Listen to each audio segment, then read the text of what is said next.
The night air along the Nile River still carried a little warmth from the long day of sun. Far across the dark water, small lamps glowed softly inside mud brick homes. Thin smoke drifted upward from cooking fires that had nearly gone out. Somewhere in the distance, a dog barked once and then became quiet again. Reeds near the edge of the river moved gently in the slow breeze, brushing together with a dry whispering sound. Ancient Egypt was never completely silent. Even in the deepest hours of night, there were always soft movements somewhere nearby. Water touched the river banks in slow rhythms. Wooden boats creaked quietly against their ropes. Tired workers coughed in their sleep. Sand shifted along narrow roads where footsteps had passed all day beneath the heavy sun. Inside one small village beside the Nile, most people were asleep now. Families rested together on woven reed mats spread across cool floors. Children slept close beside parents and older brothers. A few people turned restlessly in the heat. Some dreamed peacefully. Others slept lightly, knowing they would wake again before sunrise. Tomorrow would be another long day of labor.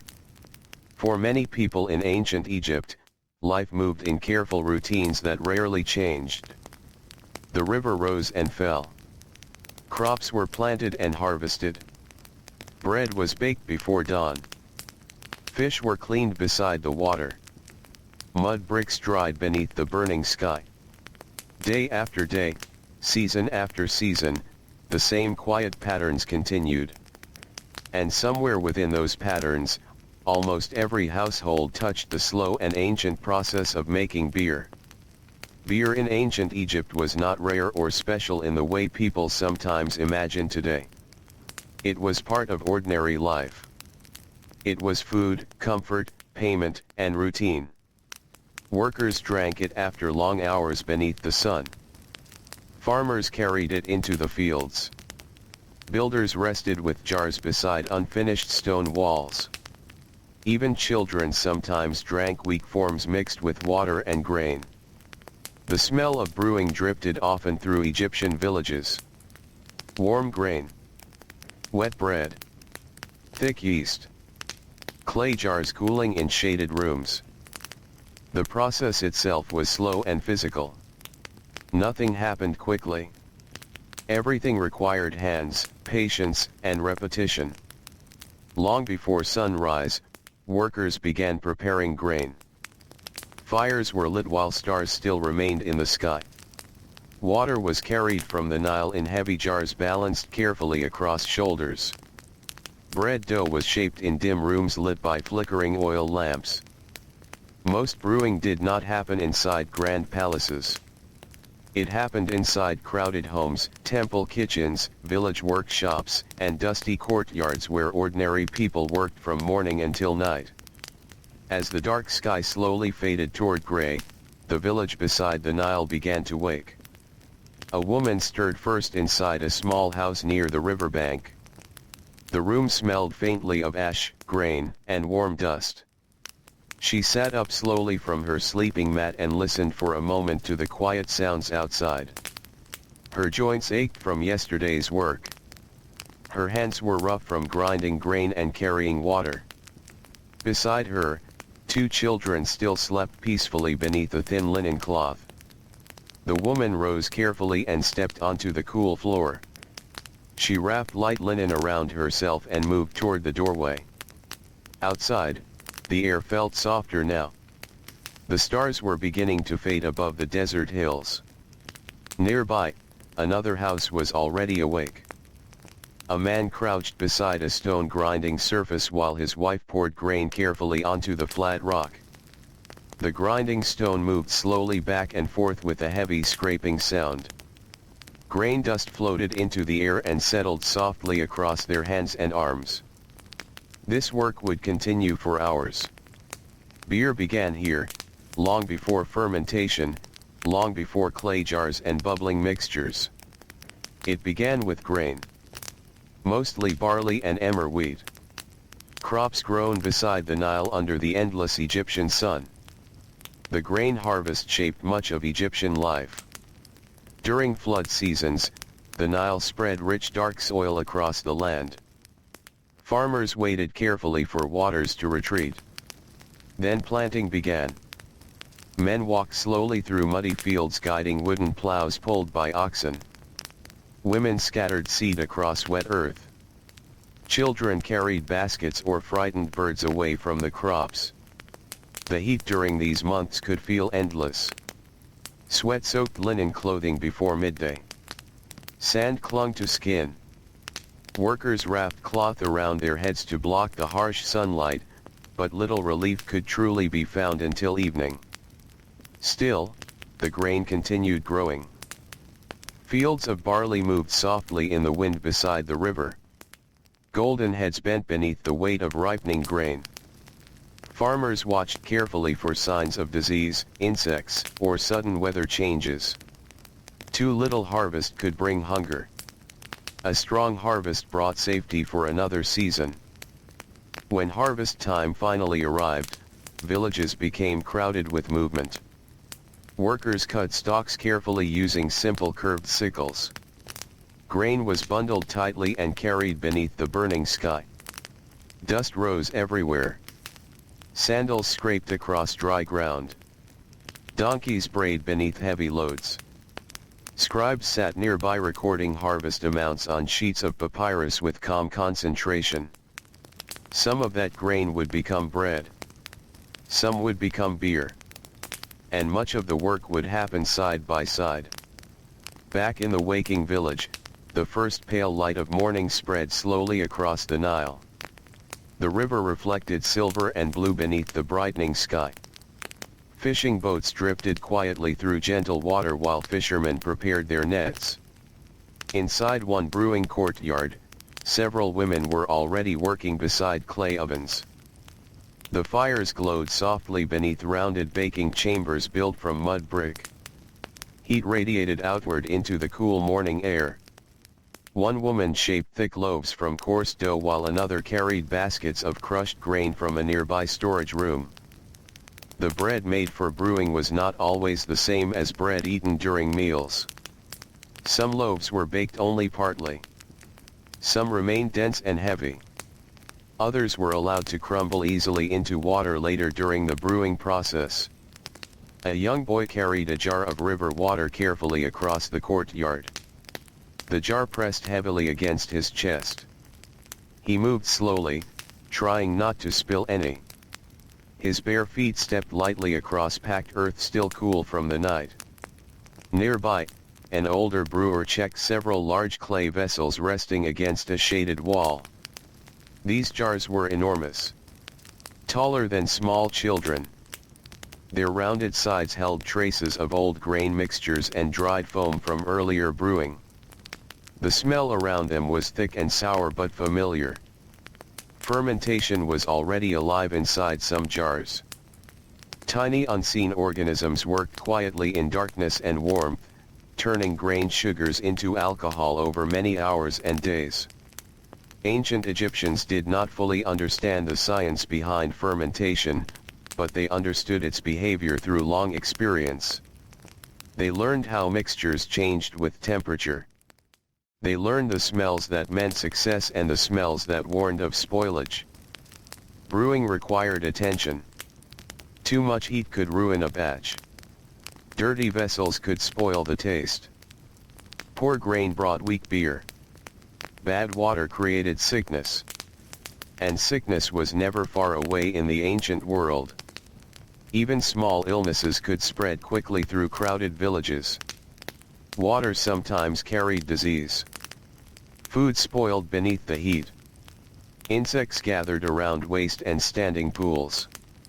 Workers weakened from exhaustion often continued laboring anyway because there was little choice.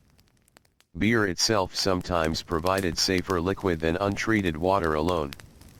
The brewing process could reduce certain dangers. Thick beer mixed with grain also provided nourishment. It filled stomachs during long days of work. For laborers building temples, tombs, roads, and monuments, beer became part of survival. As the sun climbed higher above the horizon, the village fully awakened. Voices echoed softly through narrow streets. Donkeys pulled carts loaded with jars and baskets. Bakers shouted to one another across smoky courtyards. Somewhere nearby, a baby cried briefly before becoming quiet again. The smell of baking grain drifted through the warming air. Inside another workshop near the river, several workers prepared a larger brewing operation connected to a nearby temple estate. Temple brewing could become enormous compared to household production. Religious centers owned land, grain stores, livestock, and workshops staffed by many laborers. The temple brewery was already hot. Large ovens burned steadily while workers moved in practiced rhythms around one another. Sweat darkened their linen clothing. Grain dust coated their arms and faces. Clay jars lined the walls in long rows, disappearing into shaded storage rooms. A scribe sat cross-legged near the entrance, recording deliveries of grain onto papyrus sheets. His brush moved calmly in black ink while workers passed nearby carrying baskets balanced across their shoulders. Measurements mattered carefully here. Temple officials tracked grain supplies closely. Beer distribution supported workers, priests, servants, and administrators. Rations had to be counted. Supplies had to last through seasons of flood and drought. One brewer lifted part-baked bread from an oven using a long wooden tool. Heat burst outward around him. The loaf was dark on the outside but still soft inside. He carried it toward a large vat where another worker waited with water. The bread was broken apart slowly. Chunks fell into the liquid with wet splashing sounds. Workers stirred the mixture using wooden paddles while steam rose into the thick air. The smell became heavier now. Warm grain. Sour yeast. Wet dough. Hours passed this way. The Egyptian day moved slowly beneath the growing heat. By midday, sunlight pressed heavily against rooftops and stone walls. Air shimmered above dusty roads. Even insects seemed quieter beneath the burning sky. Workers often paused briefly during the hottest hours. Some sat beneath woven shade coverings drinking beer from simple cups. Others rested against walls with tired eyes half closed. Sandals lay beside aching feet. Sweat dried slowly on skin covered with fine dust. Beer during these moments was not luxurious. It was thick sometimes. Grainy. Sour. Occasionally sweet depending on ingredients and fermentation. Some beers were stronger than others.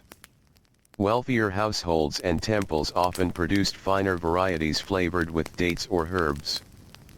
But for ordinary workers, beer mostly meant relief. A cool swallow after hours beneath the sun. A heavy drink beside bread and onions. A moment of rest before labor continued again. Near the riverbank, one old fisherman sat quietly beside his boat drinking from a small clay cup. His face was lined deeply from years beneath sun and wind. Nets rested beside him in tangled piles smelling of river water and fish. He watched the Nile carefully while sipping slowly. The river was the center of nearly everything in Egypt. Food, travel, farming, trade, religion, brewing. Life followed the Nile's rhythms from birth until death. Even the beer itself depended completely upon it. Without the river there would be no grain fields. Without grain there would be no bread. Without bread and water there would be no beer bubbling slowly inside clay jars beneath shaded roofs. Afternoon shadows stretched longer across the village. Children carried water jars from public wells. Merchants packed goods beneath linen coverings. Goats wandered narrow lanes searching for scraps. Somewhere nearby, a musician played a soft melody on a reed flute while workers finished the final hours of labor. Inside one brewery, fermentation jars were sealed loosely with cloth and clay covers. The mixtures inside were alive now. Foam collected near the openings. Small bubbles rose slowly through thick liquid. Yeast carried familiar smells through the room. The brewers checked each vessel carefully. Experience taught them patience. Some batches needed more time. Others were ready sooner depending on weather, ingredients, and temperature. Brewing was not exact in the modern sense. It shifted with the seasons and the mood of the environment itself. As evening approached, cooler air finally began drifting across the Nile again. Workers returned home through dusty roads lined with mud brick walls glowing softly orange beneath the setting sun. Their bodies ached from lifting, grinding, baking, stirring, and carrying. Hands remained rough with dried grain and clay.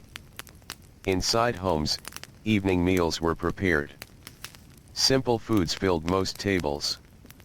Bread, beer, onions, lentils, fish when available. Sometimes dates or figs. Wealthier families enjoyed meat more often, but ordinary people relied mostly upon grain. Beer sat at the center of many meals. Large jars rested in corners of rooms beside woven baskets and clay lamps. Family members drank together quietly after long days. Children listened sleepily while adults spoke softly about harvests, taxes, repairs, illnesses, or river conditions. Outside, darkness slowly settled across the land. Temple fires flickered in the distance. Frogs called from marshes near the Nile. Warm wind carried the smell of water and damp earth through narrow streets. The brewers finished their final tasks. Clay vessels were covered carefully. Tools were washed. Fires burned lower inside ovens. Some workers remained behind to watch over fermenting jars through the night. Others walked home beneath stars slowly appearing overhead. Ancient Egypt often feels distant and silent now. Stone temples remain. Tomb paintings survive. Broken jars rest buried beneath sand after thousands of years. But once these places were full of ordinary movement. Brewers coughing beside smoky fires. Children carrying water. Women grinding grain before sunrise. Workers drinking beer beneath shade after exhausting labor. Quiet human routines repeated day after day beside the endless river. And as night deepened once again across the Nile Valley, the slow ancient work of brewing continued quietly in darkness, while warm desert wind moved gently across sleeping villages beneath the stars. Before the first light touched the eastern horizon, the brewery courtyard was already awake again. The stars still hung above the Nile, pale and fading slowly, while a thin layer of cool air rested briefly over the village. For a little while each morning, before the full weight of the Egyptian sun returned, the world felt softer. Sand did not yet burn beneath bare feet. Mud brick walls still held traces of night air inside them. Even the donkeys standing beside storage sheds seemed quieter and less restless. A young worker crossed the courtyard carrying an oil lamp protected carefully by his hand. The flame moved gently each time the breeze touched it. He walked between large brewing jars lined against the wall, checking the cloth coverings placed over them the night before. Some jars released a low bubbling sound. Others sat almost still. The smells inside the brewery had deepened during the night. Warm yeast. Sour grain. Damp bread. Clay wet with condensation. The odors clung to the air and settled into clothing, hair, and skin after years of work. For many brewers, the smell never truly left them. Even at home, sitting beside evening meals with tired families, traces of fermentation followed them quietly through life. The young worker lowered his lamp beside one of the largest jars and carefully lifted part of the cloth cover. Foam had gathered along the rim during the night. Tiny bubbles rose steadily from the thick liquid below. He nodded to himself. The batch was healthy. Nearby, an older brewer sat on a low stool rubbing stiffness from his hands before beginning the day's labor. His knees hurt badly in the mornings now. Years of lifting grain sacks and bending beside ovens had slowly worn down his body. The heat of Egypt aged workers quickly. Sunlight hardened skin. Dust settled deep into lungs. Heavy labor shaped backs and joints until movement itself became slow and careful. Still, he continued working. Most people did. There was little room for rest in ordinary Egyptian life unless illness became severe enough to stop movement completely. Even then, families still needed grain. Animals still needed feeding. Water still needed carrying from the Nile. The brewer rose slowly and walked toward the grain storage room. Inside, woven baskets filled with barley and emmer wheat sat stacked against cool mud brick walls. Rats sometimes found their way into these storage spaces if workers were careless. Mold could also ruin entire supplies during periods of damp weather near the river.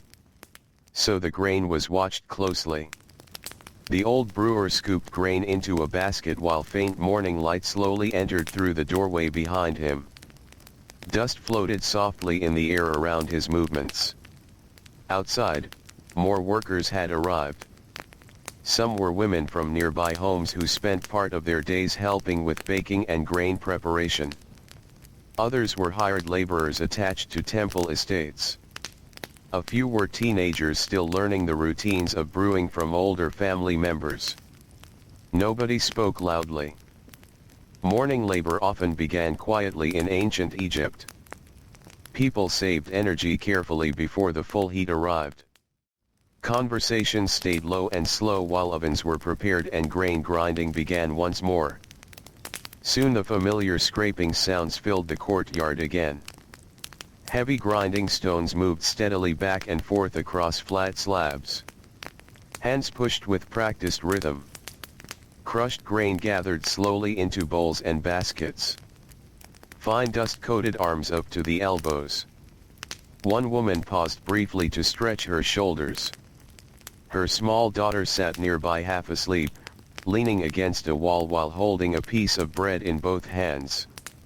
The child's eyes followed the workers lazily as dawn spread wider across the sky. She had grown up around brewing all her life. The sounds of grinding stone, crackling ovens, and bubbling jars were as ordinary to her as river water touching the shore. Children in Egypt often entered work early. Some carried water. Some cleaned tools. Others learned weaving, fishing, farming, baking, or brewing from parents and relatives. Life moved through generations quietly, with skills passed down through observation more than formal teaching. The sun finally rose above the distant desert hills. Golden light spread across rooftops and river water. Birds lifted suddenly from the reeds along the Nile. The coolness of morning began fading almost immediately. Now the harder work truly began. Fires beneath the ovens were fed with dried reeds, straw, and pieces of wood gathered carefully over many days. Fuel was precious in many parts of Egypt. Trees were limited in some regions, and workers often relied on river plants or dried animal dung for burning material. Smoke drifted upward into the brightening air. Bread dough was shaped quickly by experienced hands. Thick brewing loaves were placed against the hot inner walls of clay ovens while workers wiped sweat from their faces with rough linen cloths. The bakery area grew painfully hot. The heat from the fires mixed with the growing heat outside until breathing itself felt heavy. Yet the bakers continued steadily, their movements shaped by years of repetition. The loaves baked only partly before removal. Some remained soft inside while outer crusts darkened. The smell filled the courtyard with rich warmth. Grain and smoke together created a scent that drifted through nearby streets, mixing with the odors of animals, river mud, and cooking fires from neighboring homes. Once enough loaves were prepared, they were carried toward the brewing vats. Here the pace slowed slightly. The bread was broken apart into chunks and soaked with water inside large clay containers. Workers stirred carefully with long wooden paddles while bits of softened bread dissolved slowly into thick grain mixtures. The old brewer watched closely. Texture mattered. If the mixture became too thin, the beer would lose body. Too thick, and fermentation could become uneven. Experience guided nearly every decision because measurements were rarely exact in the modern sense. The workers relied on touch, smell, sound, and memory. The old brewer dipped his hand into the mixture briefly before rubbing the wet grain between his fingers. He listened to the sound of the stirring paddle moving through the liquid. Then he nodded quietly. More water was added. A younger worker hurried toward the river carrying empty jars balanced across a wooden shoulder pole. His sandals slapped softly against the dusty road while sunlight strengthened overhead. Already the village was becoming crowded with movement. Farmers led donkeys toward fields beyond the riverbank. Fishermen unloaded early catches onto woven mats. Merchants arranged goods beneath shaded stalls. Children chased one another between narrow alleys before adults called them back to chores. Ancient Egyptian villages were alive with constant labor. Very little remained still for long. Even those who appeared to rest often repaired tools, cleaned fish, spun thread, or prepared food while sitting in shaded corners. Near the edge of the village, one family worked together preparing grain for their own small household brewing. They were not wealthy enough to maintain large production, but like many families, they brewed enough beer to support daily meals. The mother crushed grain while her eldest son carried water from the Nile. Her husband repaired fishing nets nearby, pausing now and then to help stir the brewing mixture. Their home was small. Mud brick walls surrounded two cramped rooms with a simple roof made from wooden beams and packed reeds. The floor remained cool in shaded areas, though heat slowly crept inside as the day progressed. A clay jar of older beer rested near the doorway. The father drank from it occasionally while working on the nets. The beer had turned slightly sour after several days, but nothing would be wasted if it remained drinkable. Food security was never guaranteed. Bad harvests could bring hunger quickly. Floods sometimes failed. Grain stores became dangerously low during difficult seasons. Families learned to stretch supplies carefully whenever possible. Beer itself often varied depending on those supplies. During stronger harvest years, brewers used better grain and larger quantities. During lean seasons, mixtures became weaker and rougher. Some batches contained more sediment than liquid. Others spoiled too quickly beneath the heat. Yet brewing continued through nearly every condition. By late morning, the brewery courtyard had become exhausting. Sweat ran down workers' backs continuously. Flies gathered around damp grain scraps and open jars. The air itself felt thick enough to hold in the lungs. Several laborers carried newly prepared mixtures into a shaded fermentation room built partly below ground level.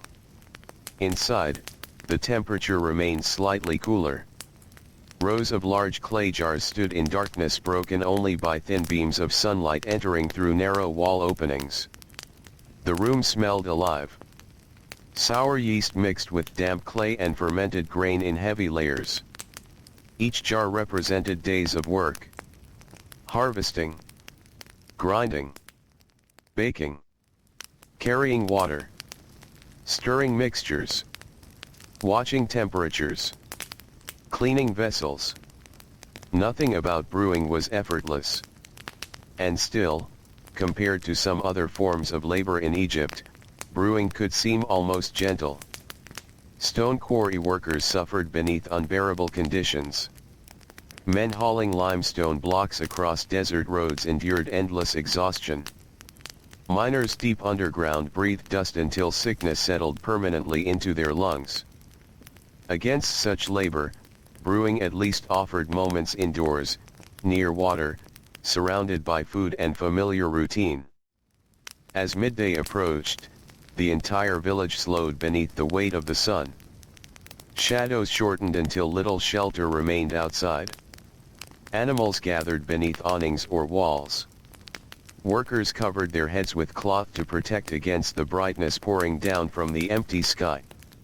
Inside the brewery, several laborers sat quietly during a short rest. One man leaned back against a jar with his eyes closed. Another slowly drank beer from a clay cup while staring toward the courtyard entrance without speaking. The drink was cloudy and thick. Bits of grain floated near the surface. Sediment settled heavily at the bottom of the cup. Yet it provided strength and calories needed for the remaining hours ahead. The workers drank slowly. Some wiped foam from their lips with dusty hands. Others shared cups between friends or family members working nearby. In many places across Egypt, workers even received beer as part of payment. Builders, servants, laborers, and farmers often depended upon grain and beer rations distributed through estates or temples. These supplies tied workers closely to larger systems of labor and authority. The scribes who tracked these distributions held important positions. One such scribe now sat beneath a shaded awning near the brewery entrance. His thin brush moved steadily across papyrus while sweat gathered along his forehead. He recorded grain deliveries, beer quantities, worker rations, storage levels. Without careful records, shortages could quickly become dangerous. The scribe worked calmly despite the heat. Years spent indoors had kept his skin lighter than the laborers around him. His hands remained smoother too, though his back often ached from long hours bent over writing surfaces. Across Egypt, scribes occupied a strange middle space. Not wealthy like nobles. Not physically broken like many laborers. They belonged to the endless machinery of administration that allowed temples, storehouses, and large projects to function year after year. By afternoon, some of the earliest brewing mixtures were ready for straining. Workers poured liquid carefully through woven baskets or cloth filters into cleaner vessels.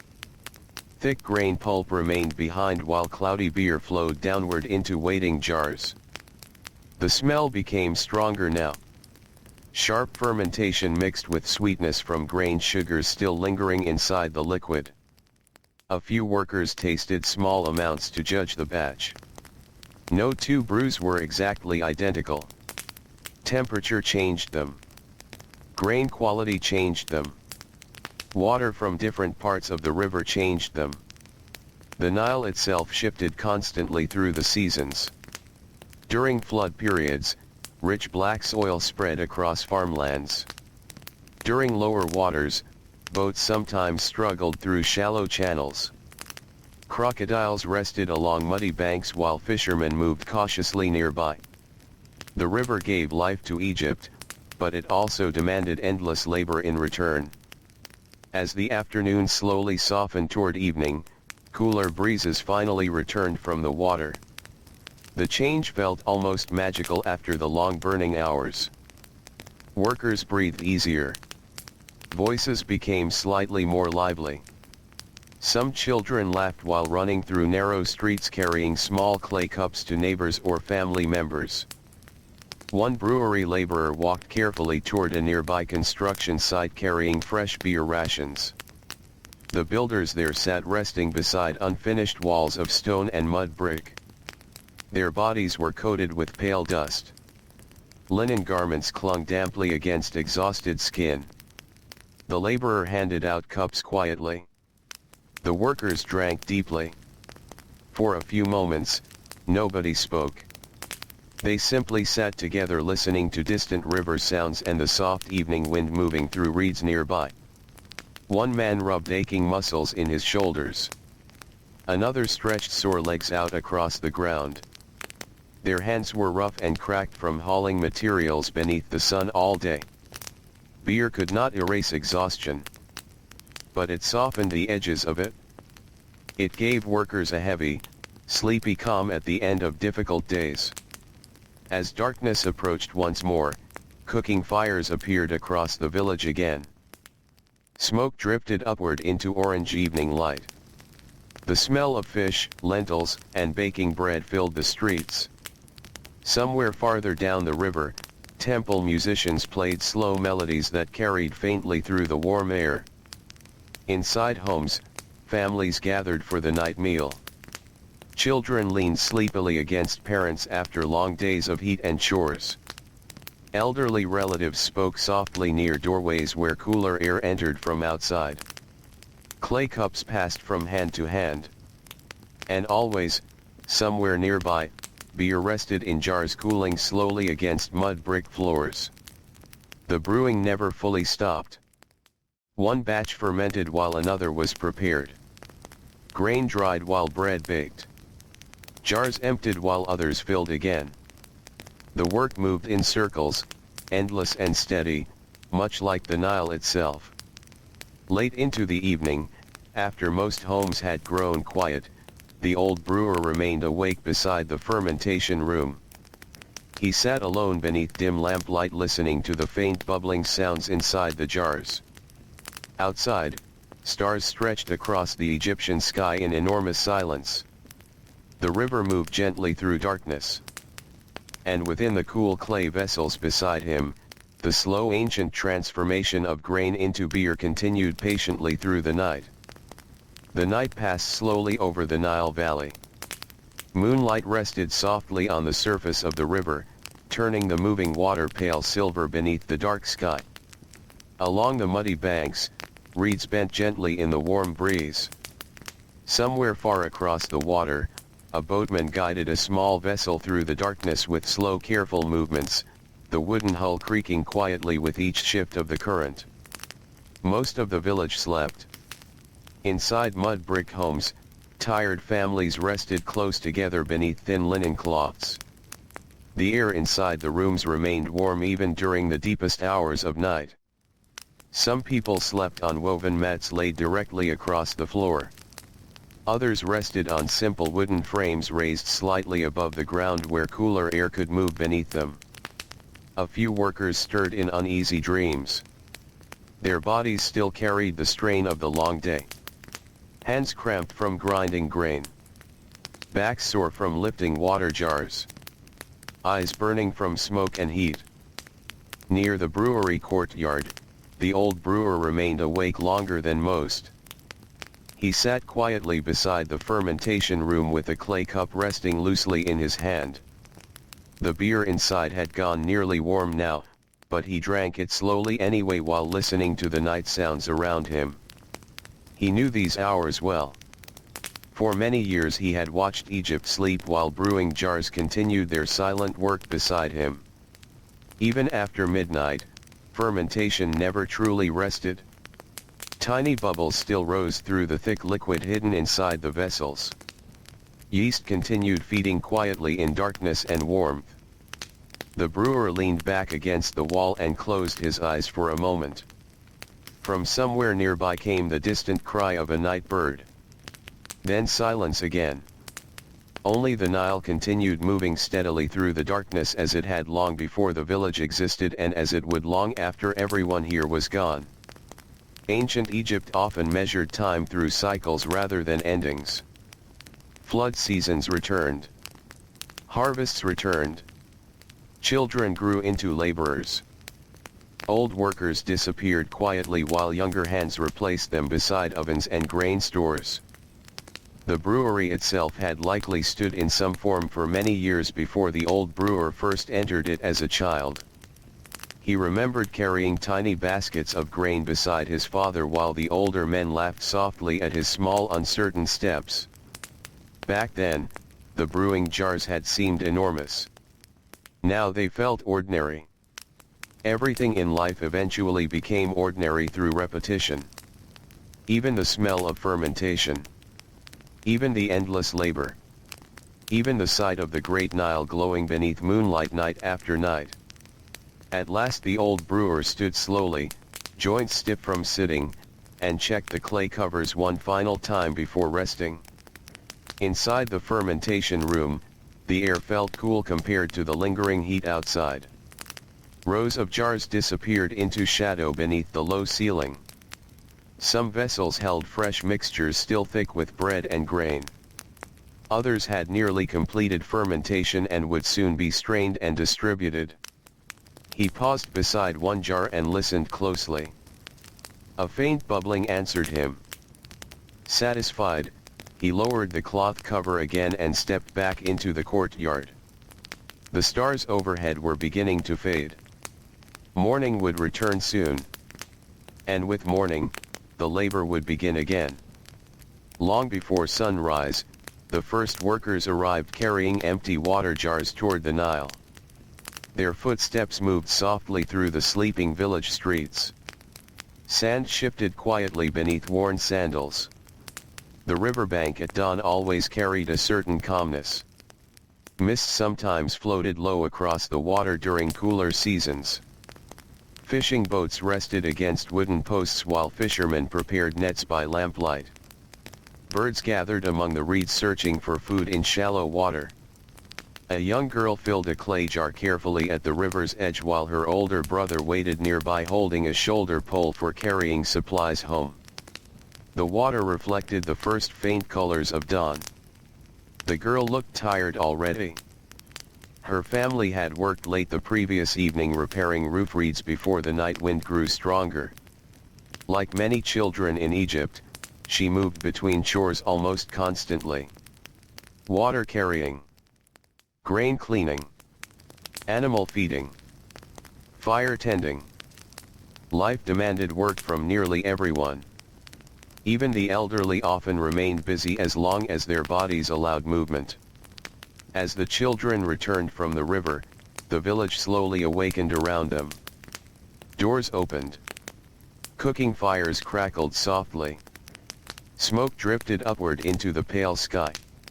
Soon the grinding stones began again. The sound spread through the village in slow rhythms. Stone scraping against stone. Grain breaking into coarse flour beneath steady pressure. Women sat beside low grinding surfaces while children helped gather spilled grain into baskets. The work was exhausting. Hours bent forward over grinding stone slowly damaged backs, shoulders, wrists, and knees. Fine grain dust entered lungs and clung to sweat-covered skin. Yet this labor remained essential to daily survival. Without grain there could be no bread. Without bread there could be no beer. And without beer, many workers would struggle to endure the long Egyptian days. Inside the brewery courtyard, fires were already being lit beneath the ovens once again. The youngest workers carried bundles of dried reeds and straw into the baking area while older brewers inspected yesterday's batches. One vessel had fermented too quickly in the heat and now smelled slightly sharp and unpleasant. The old brewer frowned quietly. Not every batch succeeded. Sometimes grain spoiled before use. Sometimes the weather shifted too suddenly. Occasionally insects contaminated supplies or water quality changed after river flooding. A ruined batch meant wasted labor. Wasted grain. Wasted fuel. The old brewer dipped a cup into the jar and tasted carefully. His face tightened slightly. The beer was still usable, though not ideal. Perhaps it could be consumed quickly by workers before the flavor worsened further. Nothing valuable would be discarded lightly. Nearby, two younger brewers prepared fresh loaves for baking. They worked silently beside one another in the growing heat while sweat already gathered along their foreheads. The dough was rough and heavy. One worker pressed it flat with practiced hands while the other fed fuel into the glowing ovens. Heat rolled outward in waves strong enough to blur the air itself. Outside the brewery walls, sunlight slowly spread across the village. Merchants began arranging goods beneath linen awnings near the central road. Potters carried newly fired vessels from their kilns.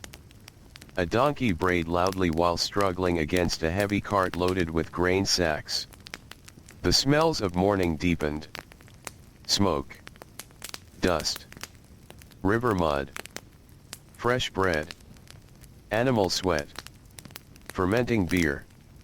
Ancient Egyptian villages were full of scent because nearly every activity happened close together. Homes, workshops, ovens, animals, and storage rooms shared crowded spaces along narrow streets. Privacy itself was limited. Families often lived within earshot of neighbors day and night. Sounds traveled easily through thin walls and open courtyards. Near one corner of the village, a brewer's family sat together eating an early meal before work fully consumed the day. Bread rested on a low table beside onions and a clay jar of weak beer diluted slightly with water. The father drank slowly while staring toward the brightening sky outside. His son, still young but already working daily in the brewery, rubbed sleep from his eyes between bites of bread. The mother noticed the child's tiredness immediately. She placed a hand gently against his shoulder before returning to her meal. There was tenderness in Egyptian life too. Histories often remember monuments and rulers while forgetting quieter moments. A mother brushing dust from a child's face. A worker sharing water with a friend beneath the heat. An elderly fisherman teaching knot tying beside the riverbank. Most lives were built from small acts repeated endlessly. Not from grand events. As morning advanced, the brewery became crowded with movement once more. Freshly baked loaves emerged from the ovens, blackened slightly along their crusts. Workers carried them carefully toward the mixing vats where warm water waited inside enormous clay containers. The old brewer supervised the process closely. He watched how the bread dissolved. He watched the thickness of the mixture. He watched the speed of stirring paddles cutting through the liquid. Everything mattered. Years of experience had trained his eyes to notice tiny differences others ignored. One worker poured water too quickly into a vat. The old brewer raised a hand immediately. The younger man slowed. Nothing harsh was spoken. Most corrections inside the brewery came quietly. Anger wasted energy in the heat, and everyone already carried enough exhaustion within them. The brewing continued steadily through the morning hours. Outside, the sun climbed higher. Soon the familiar heaviness settled across the land again. Light reflected painfully from pale stone walls and dry roads. The Nile itself seemed brighter beneath the empty blue sky. Farmers working beyond the village moved slowly now to conserve strength. Some guided oxen through muddy irrigation channels while others repaired damaged field boundaries after recent flooding. Agriculture shaped every part of Egyptian survival. A poor flood season could weaken entire communities. Too much water destroyed homes and storage areas. Too little water brought weak harvests and hunger. The river gave generously, but never gently. Back in the brewery, the first completed batches from previous days were being prepared for transport. Workers sealed large jars with cloth and clay stoppers before loading them carefully onto wooden sledges and donkey carts. Some beer would travel to nearby labor crews. Some would remain for village households. Larger portions belonging to temple estates would move toward storage facilities under the supervision of scribes and officials. A scribe arrived shortly before midday carrying writing tools and rolled papyrus. He settled beneath the shaded entrance and immediately began recording distribution numbers while workers passed around him carrying heavy jars. His brush moved smoothly despite the heat. The records mattered deeply. Egypt depended on counting. Counting grain. Counting workers. Counting beer rations. Without records, temple authorities could lose control of supplies very quickly, especially during difficult seasons. The scribe occasionally paused to wipe sweat from his face with a linen cloth. Though he avoided much physical labor, the heat still touched everyone eventually. Inside the storage rooms, conditions grew almost unbearable by midday. The air became thick and stale. Clay walls trapped warmth from the outside sun. Workers moving jars in these enclosed spaces often emerged drenched with sweat and breathing heavily. One young laborer sat down suddenly against a wall after carrying several full vessels across the courtyard. His chest rose rapidly. The old brewer noticed immediately and handed him a small cup of diluted beer. The young man drank gratefully. Moments like this happened often. Exhaustion was woven deeply into daily Egyptian life. Bodies weakened beneath heat, repetitive labor, poor nutrition, illness, and age. Yet work continued because survival depended upon it. Outside, the village had grown quieter beneath the worst afternoon heat. Dogs rested in narrow strips of shade. Children remained indoors with families. Even merchants spoke more softly while waiting for cooler hours to return. Only the insects seemed energetic now. Flies gathered around grain scraps and damp brewing areas despite constant efforts to brush them away. The old brewer stepped briefly into the shaded fermentation room seeking relief from the brightness outside. The cool dimness wrapped around him gently. He inhaled the familiar smell of yeast and wet clay. Rows of jars rested silently around him like sleeping figures in darkness. He remembered being young here. Stronger. Faster. Able to lift full vessels without pain spreading through his back afterward. Now younger workers handled most of the heavy carrying while he guided the process itself. Time changed everyone slowly in Egypt. The river changed its banks. Fields changed with the floods.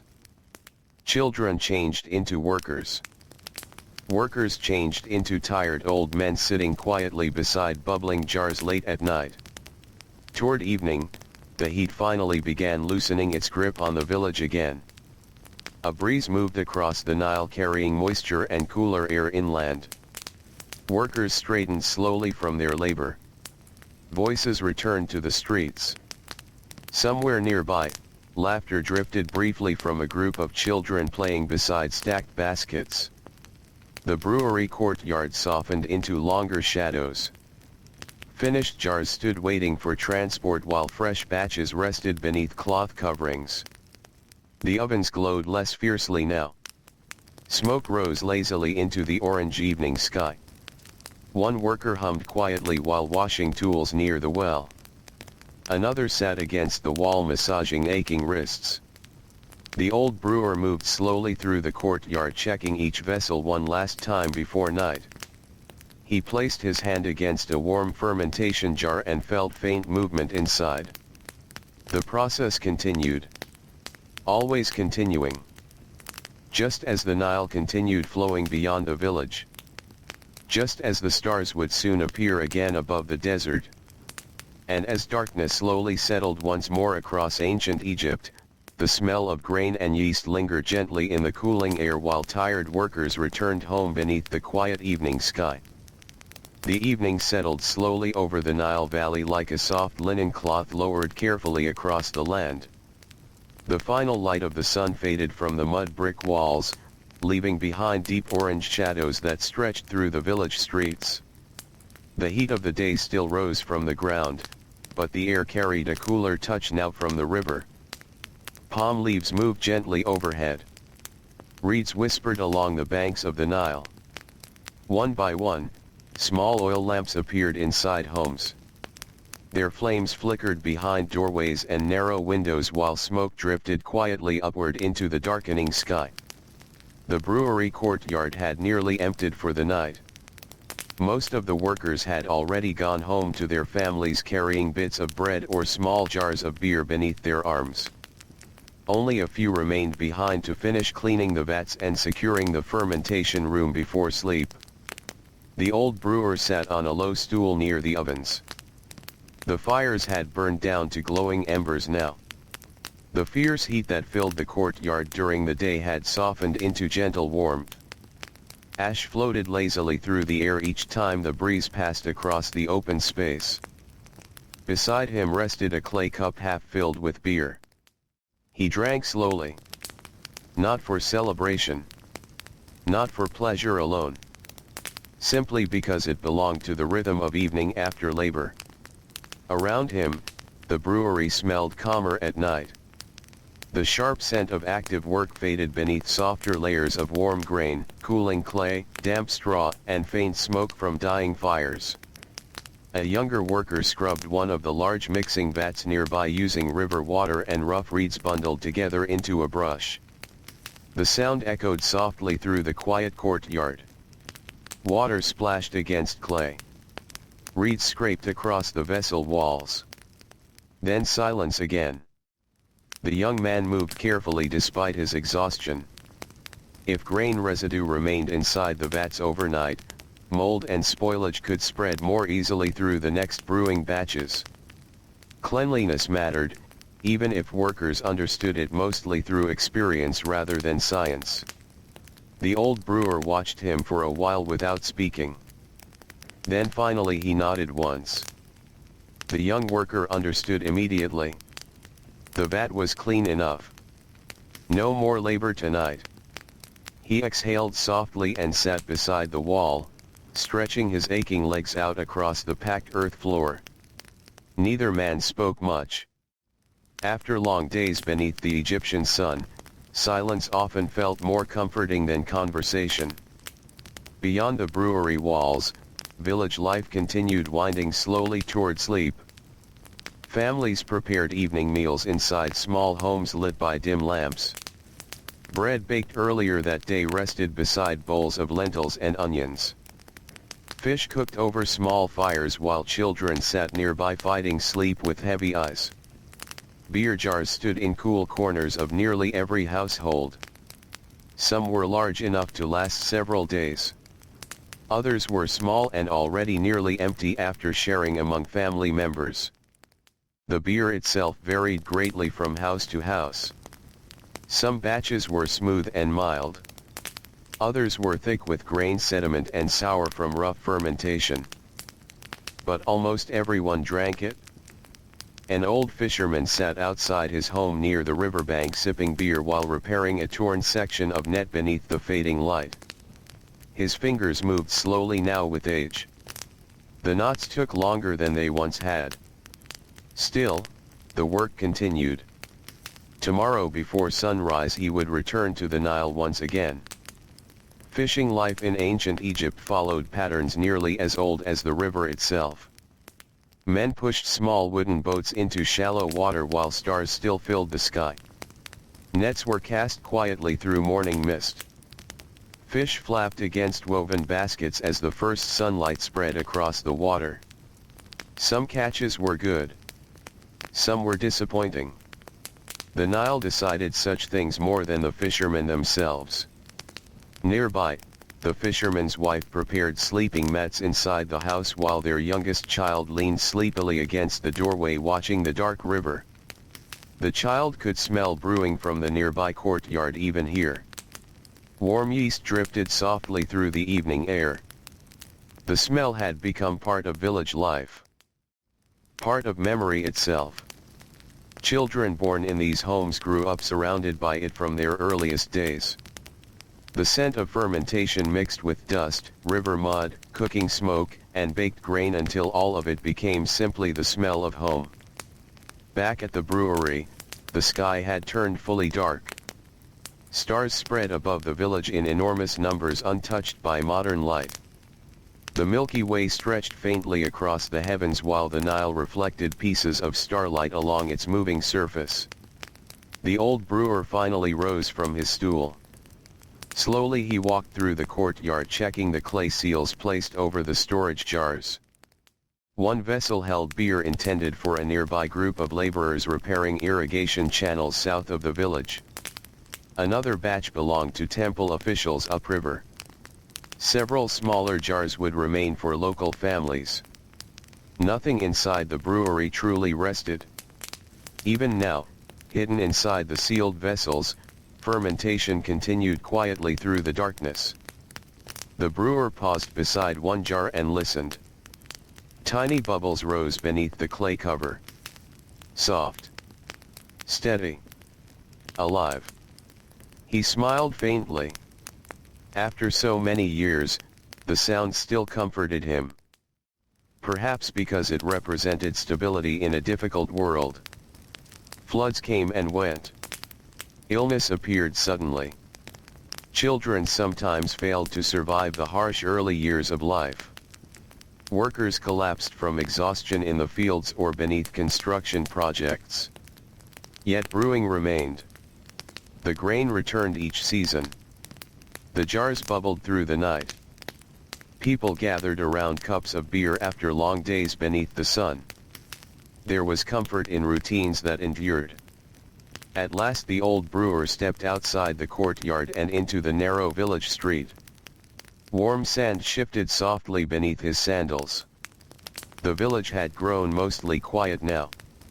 Only distant voices drifted occasionally from homes where families still remained awake. Somewhere farther away, a baby cried briefly before falling silent again. The brewer walked slowly toward his small house near the edge of the village. Along the way he passed several homes with open doorways glowing softly from oil lamps inside. In one courtyard, an elderly woman sat weaving linen while her granddaughter slept beside her. In another, two brothers shared the final pieces of bread from the evening meal while discussing tomorrow's work in low, tired voices. Ordinary life continued everywhere around him. No kings. No monuments. No great ceremonies. Just tired people surviving another day beside the Nile. The old brewer reached his home at last. Inside, the room remained warm but comfortable enough after the heat outside. His wife already slept near the back wall beneath a folded linen cloth. A small oil lamp flickered beside the doorway, casting soft shadows across the floor. The brewer sat carefully and removed his sandals. Dust covered his feet and lower legs. Grain dust still clung to his arms. He drank the last swallow from his clay cup before setting it aside near the wall. Then he lay down slowly onto the woven sleeping mat. Outside, the Nile moved through darkness. Inside the brewery, fermentation continued. And across Egypt itself, countless other brewers, bakers, laborers, fishermen, and farmers drifted gradually into sleep beneath the same ancient stars. Hours passed quietly. During the deepest part of the night, cooler air spread across the land again. The village rested in stillness broken only by soft animal sounds and distant water moving along the riverbanks. Then somewhere in the darkness, a rooster called. Another answered farther away. The cycle began again. Before dawn, the old brewer awoke to the familiar ache in his shoulders and knees. For a moment he remained still, listening to the silence around him. Then he sat up slowly. Outside, the stars were fading once more. His wife handed him a small piece of bread left from the previous evening. He ate quietly while preparing for another day. There was no need for many words at this hour. Soon he stepped outside into the cool pre-dawn air. The village was already beginning to stir. Workers carrying empty jars moved toward the river. Bakers prepared ovens. Donkeys stamped their feet impatiently beside storage sheds. Smoke rose thinly into the dark blue sky. The brewery courtyard waited in shadow. The old brewer entered slowly and inhaled deeply. The familiar smells greeted him immediately. Yeast. Clay. Ash. Wet grain. For a moment he simply stood there, listening to the faint bubbling from the fermentation room and the distant sound of the Nile beyond the village. Then the labor began once again. Younger workers arrived carrying fresh grain baskets balanced across their shoulders. Fires were relit beneath the ovens. Grinding stones returned to motion with slow scraping rhythms. The day unfolded exactly as countless days had before it. And yet no two mornings ever felt entirely the same. Some mornings carried cooler breezes from the river. Some arrived heavy with humidity before summer storms. Some brought news of illness, poor harvests, or damaged irrigation canals. Today felt calm. The Nile water stood at a healthy level. The grain stores remained reasonably full. No funerals had passed through the village recently. In ancient Egypt, such small blessings mattered deeply. One young worker entered the brewery carrying reeds for the oven fires. He was new to the work, barely old enough to grow a beard, and his hands still lacked the rough hardness of older laborers. The old brewer watched him carefully. The young man moved too quickly while stacking the fuel. Too careless. One bundle slipped from his arms and scattered across the ground. Immediately he bent down in embarrassment to gather the reeds again. The old brewer said nothing harsh. Instead, he stepped beside the boy and slowly demonstrated how to balance the bundles more securely against the body. The boy nodded silently. Skills were taught this way most often. Quietly. Through repetition. Through watching. The brewing knowledge carried across generations not in books, but in movements of the hands. As the sun rose higher, fresh bread loaves entered the ovens again. The baking area filled with unbearable heat within minutes. Sweat darkened linen clothing. Workers wiped their foreheads with dusty wrists while smoke curled around them. One woman turned the loaves carefully against the hot inner walls using a wooden paddle blackened from years of use. The smell spread outward immediately. Warm grain. Toast. Yeast. Soon the scent drifted beyond the brewery into nearby streets where hungry children followed it with sleepy eyes. The first mixing vats were prepared shortly afterward. Partially baked loaves were broken apart into steaming water while workers stirred slowly with long wooden paddles. Thick clouds of warm vapor rose into the morning air. The old brewer inspected the consistency carefully. Too thin. More bread was added. Again the workers stirred. The mixture thickened gradually. Better now. Nearby, a donkey cart arrived carrying empty clay jars from another village farther south along the Nile. The driver climbed down stiffly and stretched his back while speaking quietly with the brewery workers. Beer traveled often between settlements. Some villages produced more grain than others. Some breweries earned reputations for stronger or smoother batches. Temple networks especially moved large amounts of beer across the river communities supporting labor forces and religious estates. The driver accepted a cup of weak morning beer while waiting for the jars to be filled later in the day. He drank gratefully beneath the growing heat. Already the coolness of dawn had disappeared. Sunlight pressed heavily across the village once more. And as another long Egyptian day unfolded beside the river, the ancient slow work of brewing continued steadily beneath the endless desert sky. By the middle of the morning, the village roads had become pale with dust again. Sandals moved steadily through narrow streets worn smooth by many years of footsteps. Donkeys pulled wooden carts that creaked softly beneath sacks of grain and bundles of reeds. Merchants called out in tired voices from shaded market corners while children carried water jars almost as large as their torsos. The Nile shimmered brightly beyond the village walls. Sunlight danced across the moving water so strongly that fishermen often narrowed their eyes while working their boats. The reeds along the banks bent slowly in the warm breeze, making soft brushing sounds that mixed with distant voices and the steady scrape of grinding stones from nearby homes. Inside the brewery courtyard, the heat had already begun to settle heavily across the workers. The ovens glowed. The fermentation room breathed warm sour air. Sweat darkened linen clothing before the day had even reached its hottest hours. Still, nobody slowed very much. The rhythm of brewing depended upon timing. Grain could not wait too long once prepared. Bread had to be mixed while still fresh enough. Fermentation needed watching before the afternoon heat became too severe. The old brewer moved carefully between the vats with slow practiced steps. One hand rested against his lower back now and then when stiffness returned sharply through his spine. Years ago he had worked quickly. Now he conserved energy. He watched more than he lifted.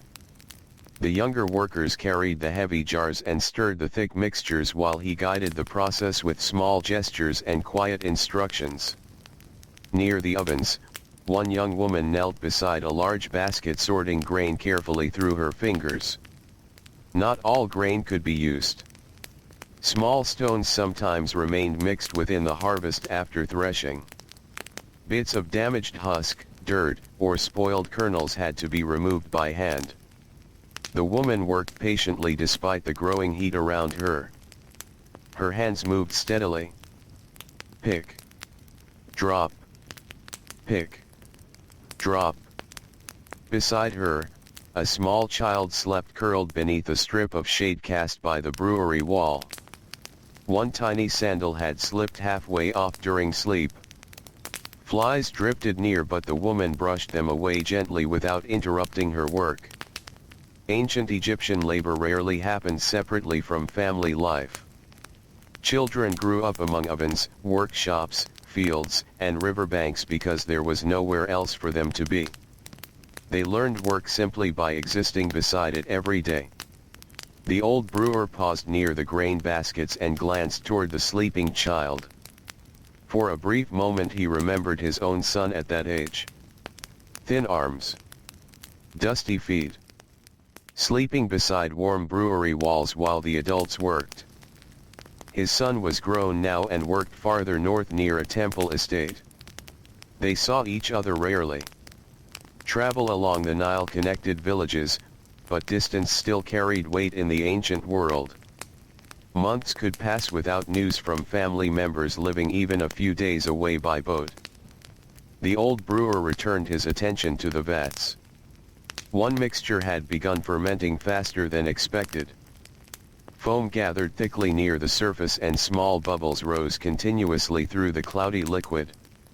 He dipped a clay cup into the vat and tasted. Warm. Sharp. Strong already. The younger workers watched his expression carefully. At last he nodded.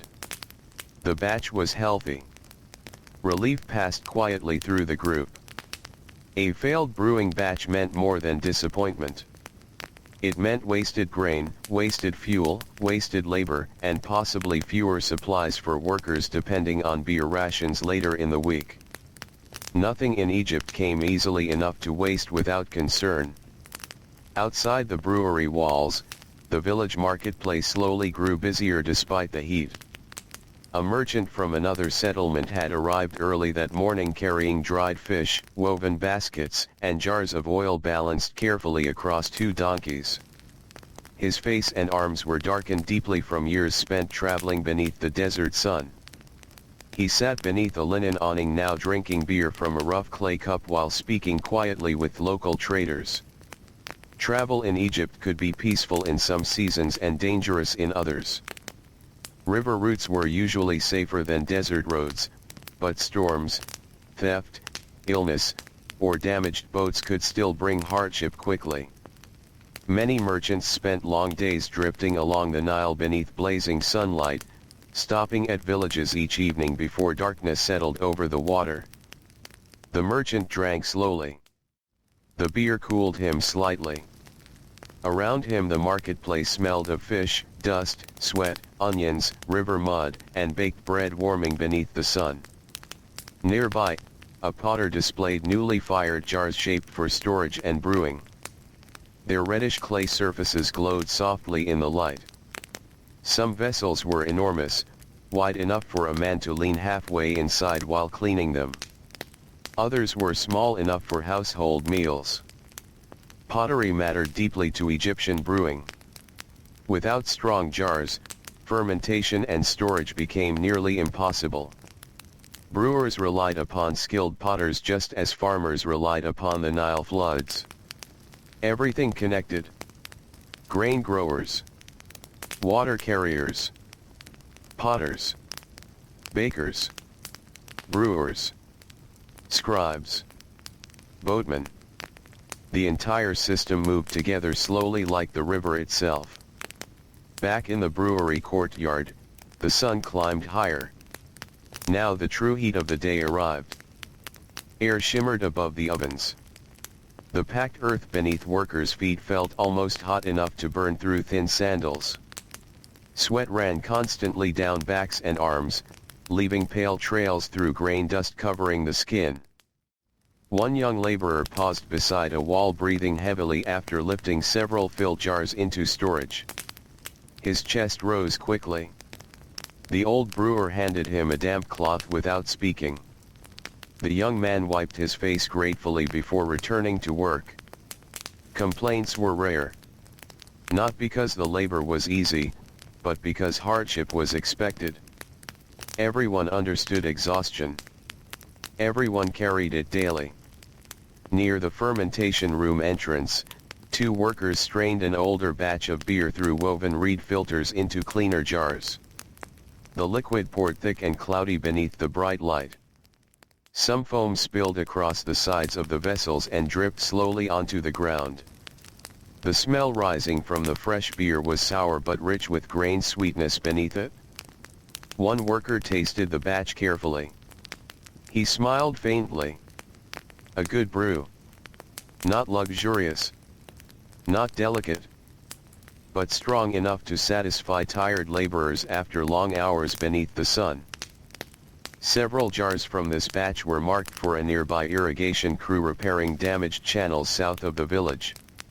Maintaining water systems required endless labor in Egypt. Canals clogged with mud after floods. Riverbanks eroded. Ditches cracked beneath dry heat. Without irrigation, crops suffered. Without crops, brewing stopped. The old brewer often thought about how fragile everything truly was. One poor flood season could change entire villages. He had seen it happen before during his younger years. Grain stores emptied slowly at first. Then more quickly.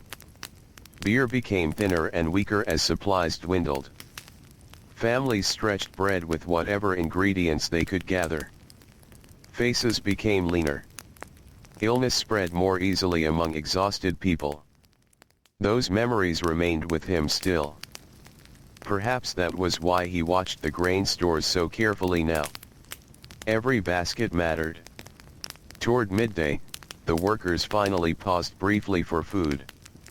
They gathered beneath strips of shade stretched between wooden poles near the brewery wall. Most sat directly on the ground with legs folded beneath them. Their meal was simple. Bread, onions, a few dried fish shared among several workers, and beer.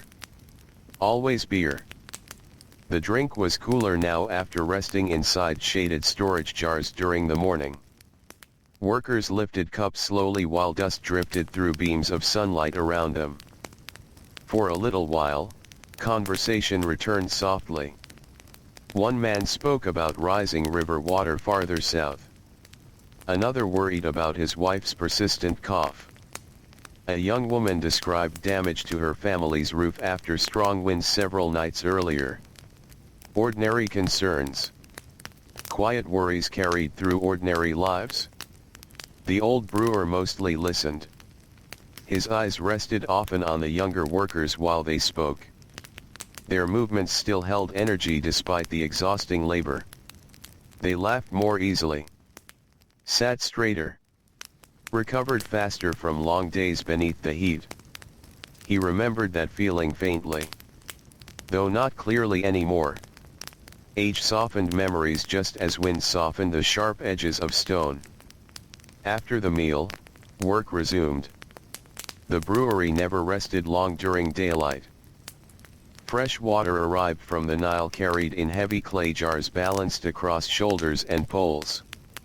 New grain baskets were opened. Another round of brewing bread entered the ovens while older batches continued fermenting quietly in the shaded rooms. The afternoon passed slowly beneath the crushing heat.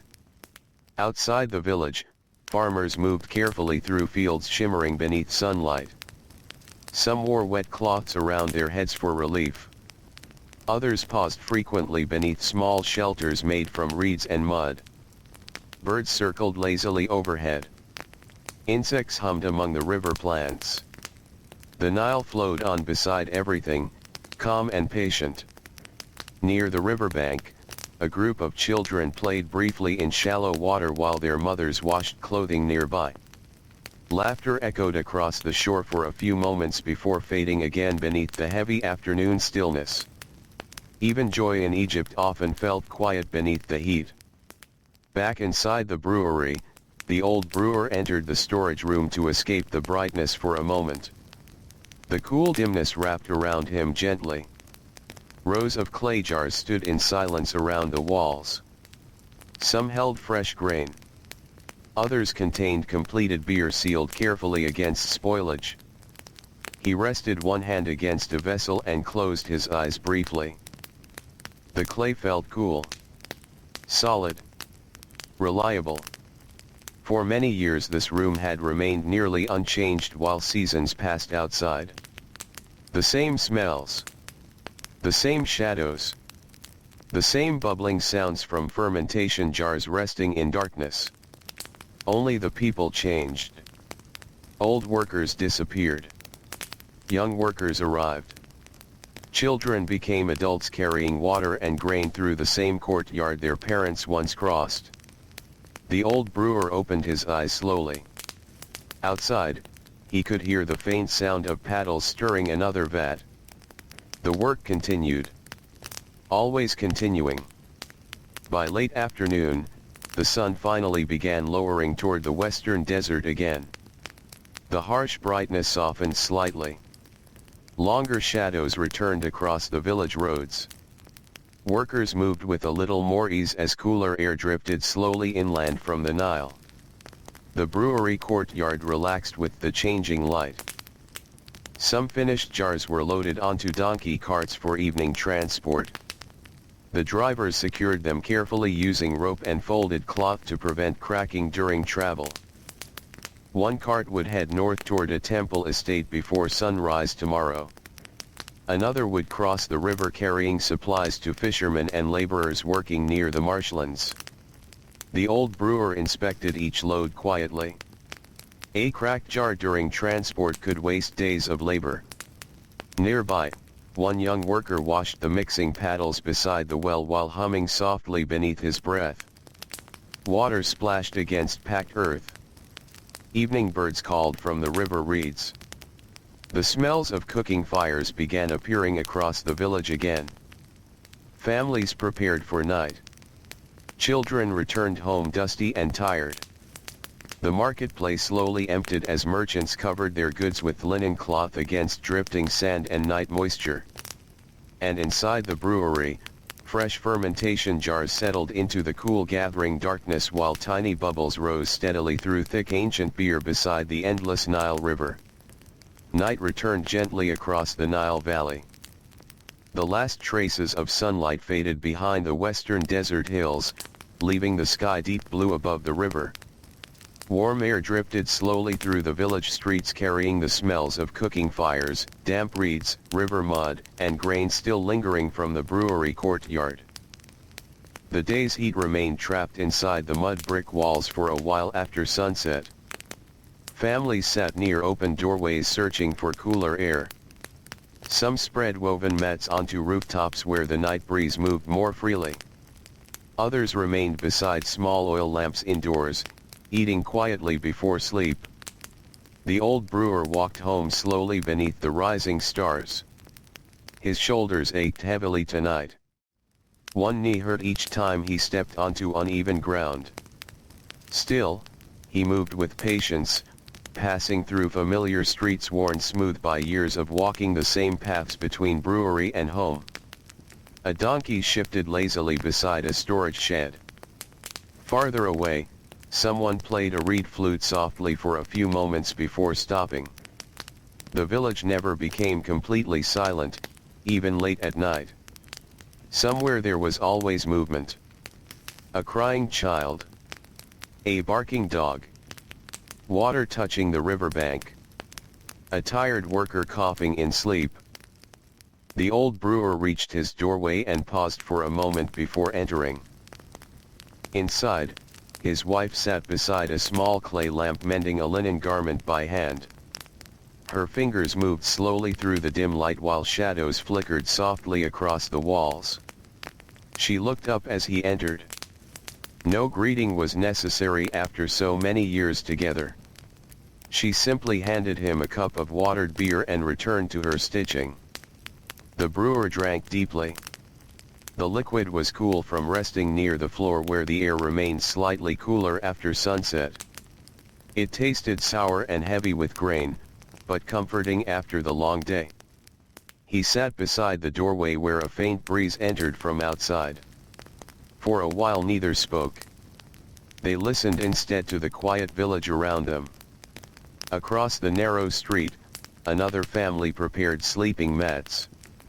A mother brushed dust from her child's hair while an older brother carried water jars indoors for the night. Somewhere nearby, a baby laughed briefly before growing sleepy and quiet again. Simple sounds. Ordinary sounds. The sounds that filled nearly every evening in ancient Egypt for countless generations. The brewer leaned his head back against the wall. His eyes closed for a moment. In his mind he could still hear the steady bubbling of the fermentation jars waiting in darkness at the brewery. The sound followed him home each night after so many years. Sometimes he imagined the brewery still alive even when empty of workers. The jars breathing softly in the dark. The grain settling slowly through cloudy beer. Tiny bubbles rising endlessly while the village slept. Fermentation itself felt almost mysterious. The brewers understood its patterns, but not its hidden workings. They knew warmth awakened it. They knew certain smells warned of spoilage. They knew older mixtures sometimes helped strengthen newer batches. Knowledge passed through touch and memory rather than written explanation. And it passed slowly. Carefully. Like a family story repeated beside evening fires. Outside, the stars brightened above the Nile. The sky over ancient Egypt often appeared enormous at night, untouched by smoke or city light beyond the small glow of villages and temples. Constellations stretched clearly across the darkness while the river reflected scattered pieces of starlight along its moving surface. Boatmen still traveled even now.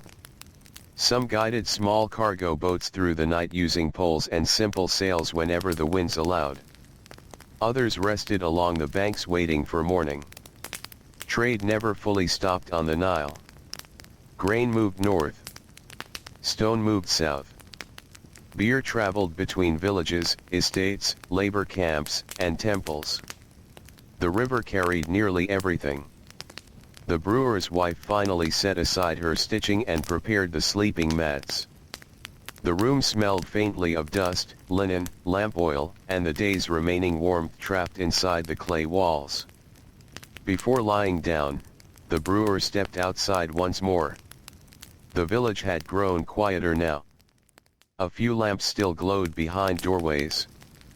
Dogs wandered slowly through the streets searching for scraps. The air carried more moisture from the river as the night deepened. He could hear frogs calling from the marshes nearby. The sound rose and fell softly beneath the stars. For a long moment he simply stood there breathing the cooler night air. Tomorrow would come quickly. Another sunrise. Another day of grain and ovens and heavy jars. But for now, there was only darkness, river wind, and the distant whisper of reeds along the Nile. At last he returned inside and lay down beside his wife on the woven mat. Sleep came slowly but steadily. Outside, the village drifted deeper into silence.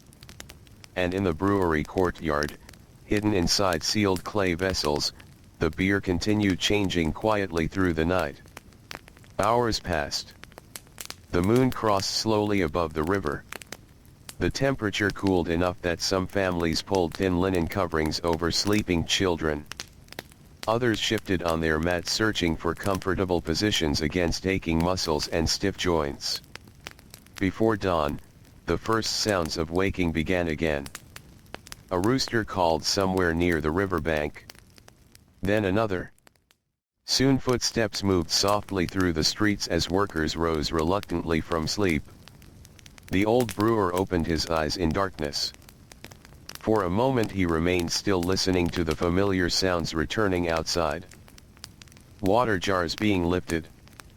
Doors opening. Low voices speaking quietly before sunrise.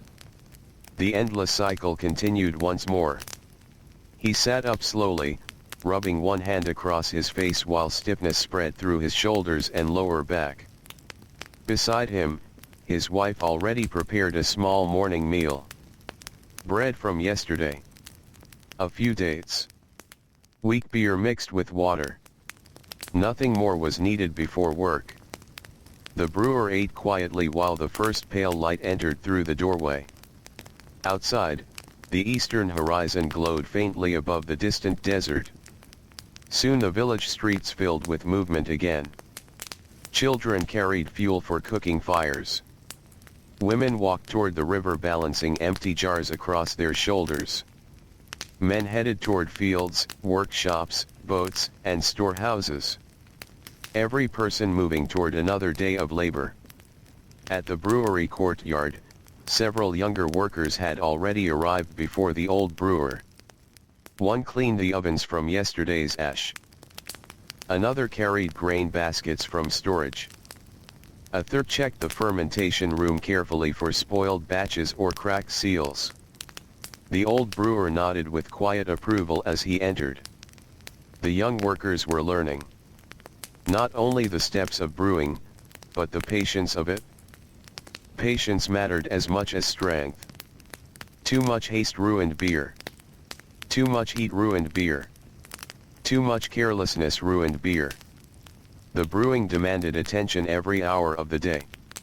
Soon fires crackled beneath the ovens once more. Smoke drifted upward into the pale morning sky while the village slowly brightened around the brewery walls. The grinding stones began their steady rhythm. Scrape. Push. Scrape. Push. The sound blended with distant river birds and the creaking of wooden cartwheels along the dusty roads. One young woman kneeling beside the grinding stone paused briefly to stretch her sore wrists. Already grain dust coated her arms. Already sweat gathered lightly along her forehead despite the coolness of early morning. The old brewer handed her a small cup of watered beer without speaking. She drank gratefully before returning to work. Such gestures happened quietly throughout Egyptian life. Small kindnesses. A shared drink. Help lifting a heavy jar. A cloth offered beneath the heat. People survived through one another as much as through grain or river water. As the morning advanced, bread dough was prepared for the first baking. The mixture smelled earthy and warm in the large clay bowls. Workers kneaded with slow, strong movements while flies buzzed lazily around the edges of the courtyard. The oven soon became unbearably hot again. Heat rolled outward in waves strong enough to sting exposed skin. The bakers worked quickly beside the openings, placing thick brewing loaves against the inner walls using long wooden paddles darkened from years of smoke and fire. The smell spread immediately. Warm bread. Toasted grain. Smoke. The scent drifted beyond the brewery into nearby streets where villagers passing by inhaled it almost unconsciously.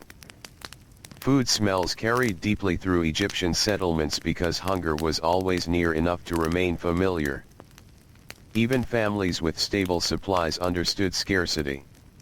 A poor harvest or sudden illness could change comfort into hardship very quickly. The old brewer checked the storage grain carefully again that morning. He ran dry kernels through his fingers while examining them for signs of moisture or insects. Still good. Still enough. Relief settled quietly inside him. Outside, the Nile glittered brighter beneath the climbing sun. Boat traffic increased steadily now.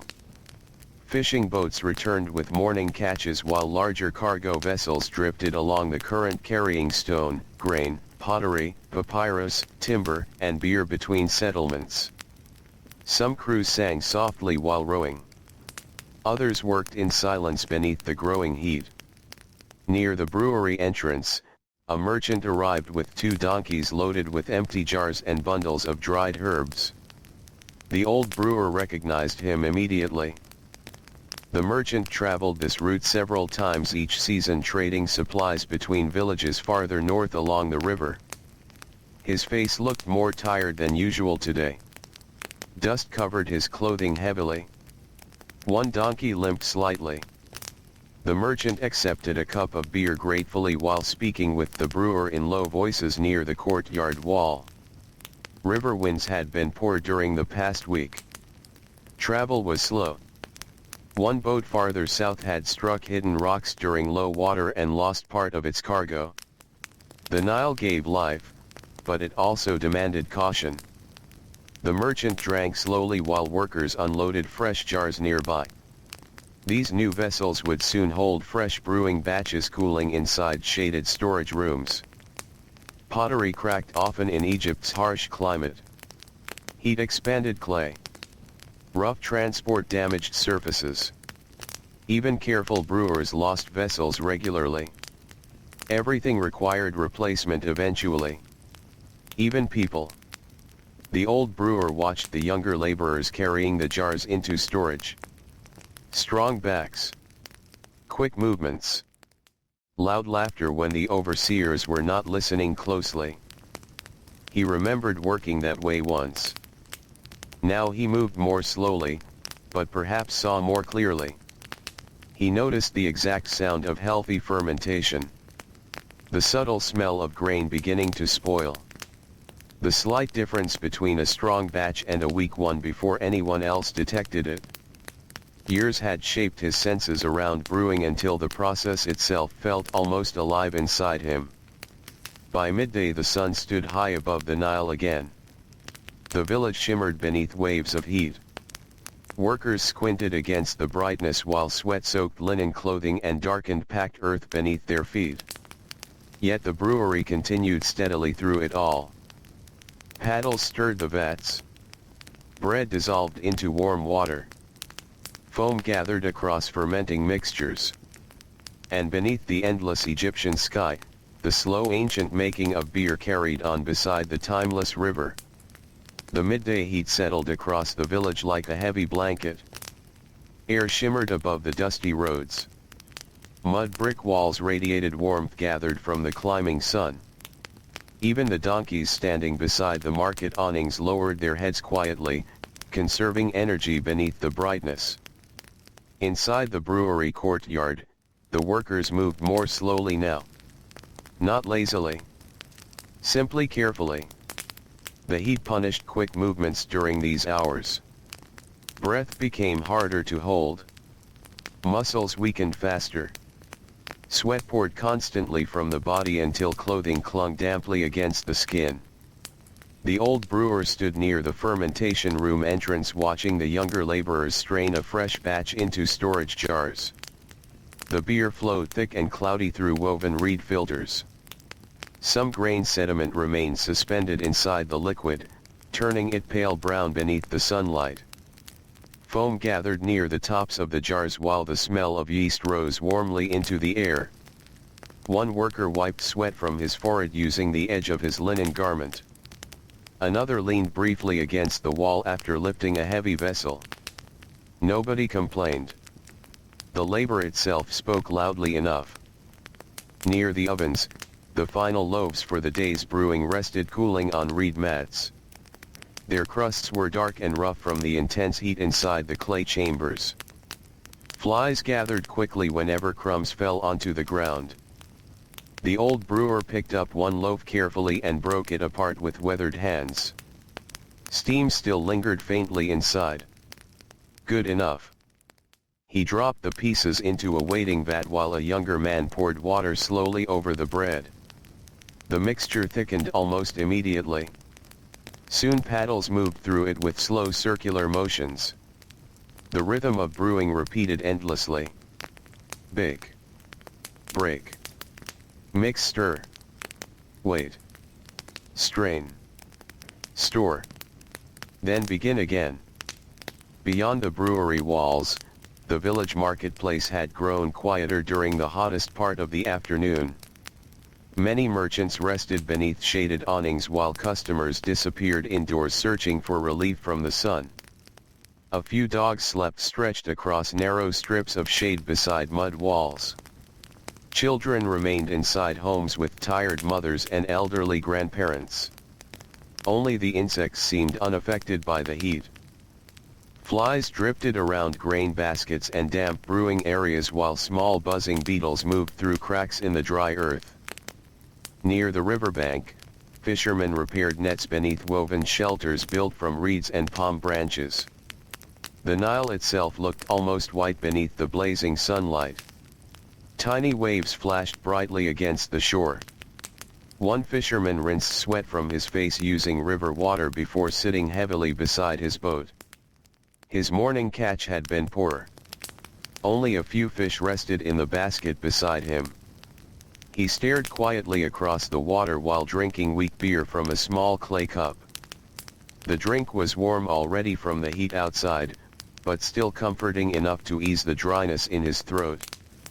Life beside the Nile demanded patience from everyone. Farmers waited for floods. Fishermen waited for good catches. Brewers waited for fermentation. Merchants waited for favorable winds. The river moved in its own time, and people learned slowly to move with it.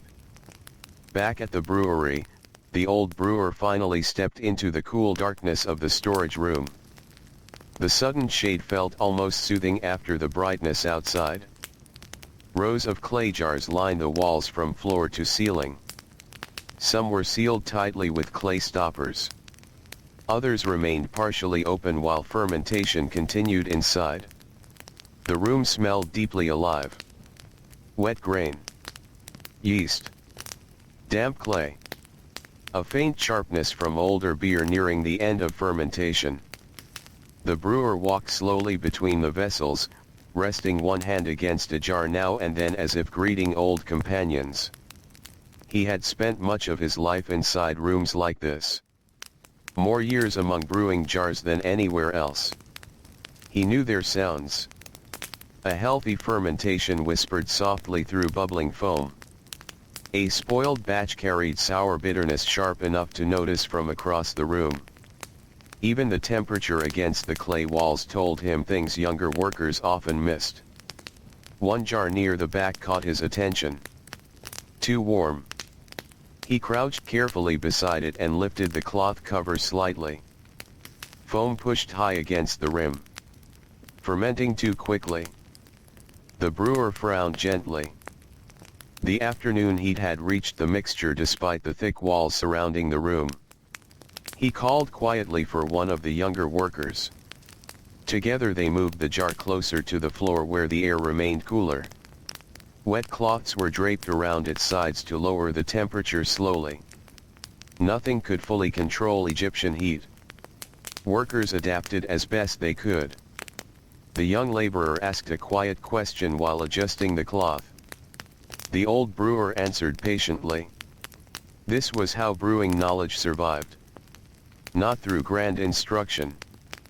Through small moments repeated over years. A warning here. A correction there.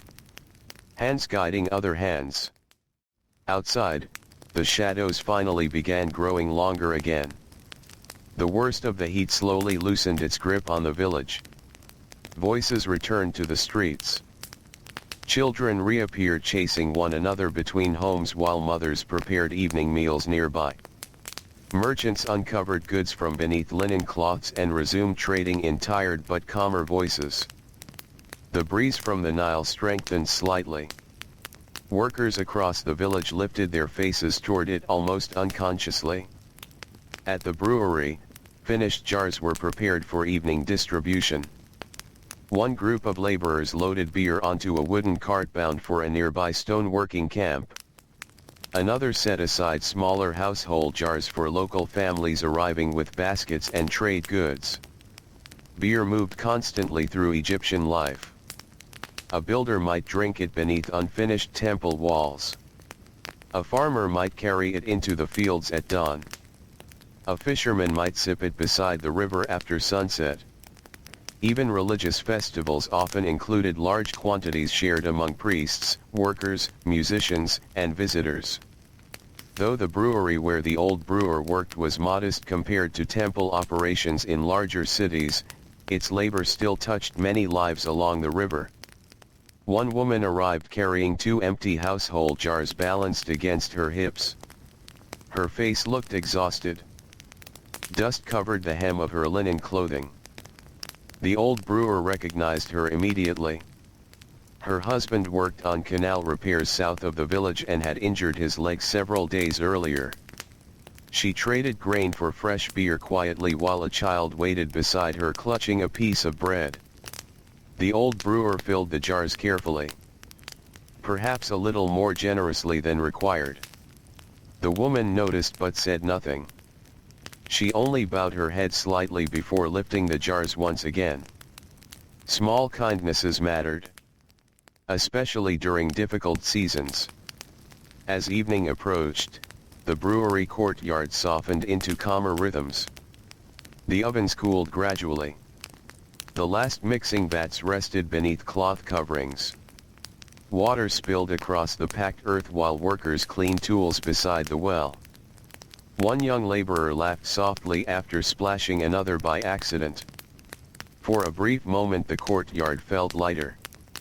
Then the laughter faded again into the quiet tiredness of evening. The old brewer sat beside the wall watching the sky change color above the village rooftops. Orange became deep gold. Gold became purple. Birds crossed overhead returning toward the marshes along the Nile. He drank slowly from a clay cup while observing the younger workers finish their tasks. Some of them would likely spend decades here if life allowed it. Their bodies would strengthen first. Then slowly wear down. They would learn the sounds of fermentation the same way he had. Learn the smell of good grain. Learn the ache of heat trapped beside ovens day after day. Perhaps one of them would someday sit exactly where he sat now, old and quiet beneath the evening sky, listening to bubbling jars while younger hands carried the labor forward. The thought did not make him sad. It simply felt true. Night approached steadily. Cooking fires appeared throughout the village once more. Smoke drifted into the cooling air while families gathered inside homes for the evening meal. The smells changed now. Fish roasting over flames. Onions softening in clay pots. Fresh bread breaking apart between tired hands. And always, beneath everything, the familiar scent of beer. The old brewer finally rose from his place beside the wall. His knees protested sharply for a moment before easing. Slowly he walked through the courtyard one final time. He checked the storage jars. The fermentation room. The grain baskets covered carefully against pests and moisture. Everything seemed in order. The younger workers gathered their belongings and prepared to leave. One bowed respectfully while passing the old brewer near the gate. Another thanked him quietly for correcting the overheated fermentation jar earlier in the day. The brewer only nodded. Words mattered less than attention. As darkness settled fully across the Nile Valley again, the workers disappeared into the village streets one by one beneath the rising stars. The old brewer remained behind a little longer. Alone now, he stood beside the entrance to the fermentation room listening carefully. Soft bubbling answered him from the shadows inside. Steady. Patient. Alive. Beyond the brewery walls, the Nile moved silently through the darkness as it had for thousands of years. The river carried moonlight along its surface. Reeds whispered beside the banks. Far away, a boat creaked gently against its ropes. And within the cool clay jars resting inside the quiet brewery, the ancient slow transformation of grain into beer continued through another Egyptian night. The night deepened slowly over the Nile. Moonlight spread across the river in long trembling patterns while the water moved quietly past the sleeping villages along its banks. Palm trees stood dark against the sky. Reeds bent softly in the warm wind. Somewhere in the distance, an oar touched the river with slow careful strokes before fading again into silence. The brewery courtyard rested in darkness now. The ovens no longer glowed. The mixing paddles leaned against the walls drying after the long day. Only the fermentation room still seemed alive. Inside the cool shadows, tiny bubbles continued rising through thick beer hidden inside the clay jars. The slow work never stopped completely. Even while workers slept, the grain continued changing quietly in darkness and warmth. The old brewer sat alone near the doorway. A small oil lamp flickered beside him, throwing weak golden light across the packed earth floor. Insects drifted lazily around the flame before disappearing again into the night. He was not truly working anymore. Only listening. After so many years, he found comfort in these quiet moments between labor and sleep. The brewery felt different at night. Less crowded. Less harsh. Without the shouting of laborers or the roaring heat from the ovens, the place seemed calmer, almost peaceful. He lifted a clay cup slowly and drank. The beer tasted heavier tonight. Stronger. One of the better batches from earlier in the week. He could feel the grain resting thickly in the liquid as he swallowed. Beyond the courtyard walls, the village had nearly fallen silent. Most families were asleep already after another exhausting day beneath the Egyptian sun. Only a few scattered lamps still glowed behind open doorways.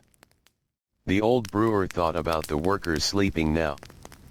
The young woman sorting grain beside the ovens. The laborer carrying jars until his shoulders trembled with exhaustion. The fisherman drinking quietly beside the riverbank after a poor catch. All of them would wake again before sunrise. All of them would continue. Ancient Egypt survived through repetition more than through greatness. Fields planted again and again. Nets repaired again and again. Grain ground again and again. Beer brewed again and again. The old brewer leaned back carefully against the wall. His eyes followed the stars overhead. He did not know the names of every constellation, but he knew their patterns. He had watched them move above the Nile since childhood. Some appeared during flood season. Others during harvest time. The sky itself felt like another kind of calendar. The river below. The stars above. Everything moving in cycles.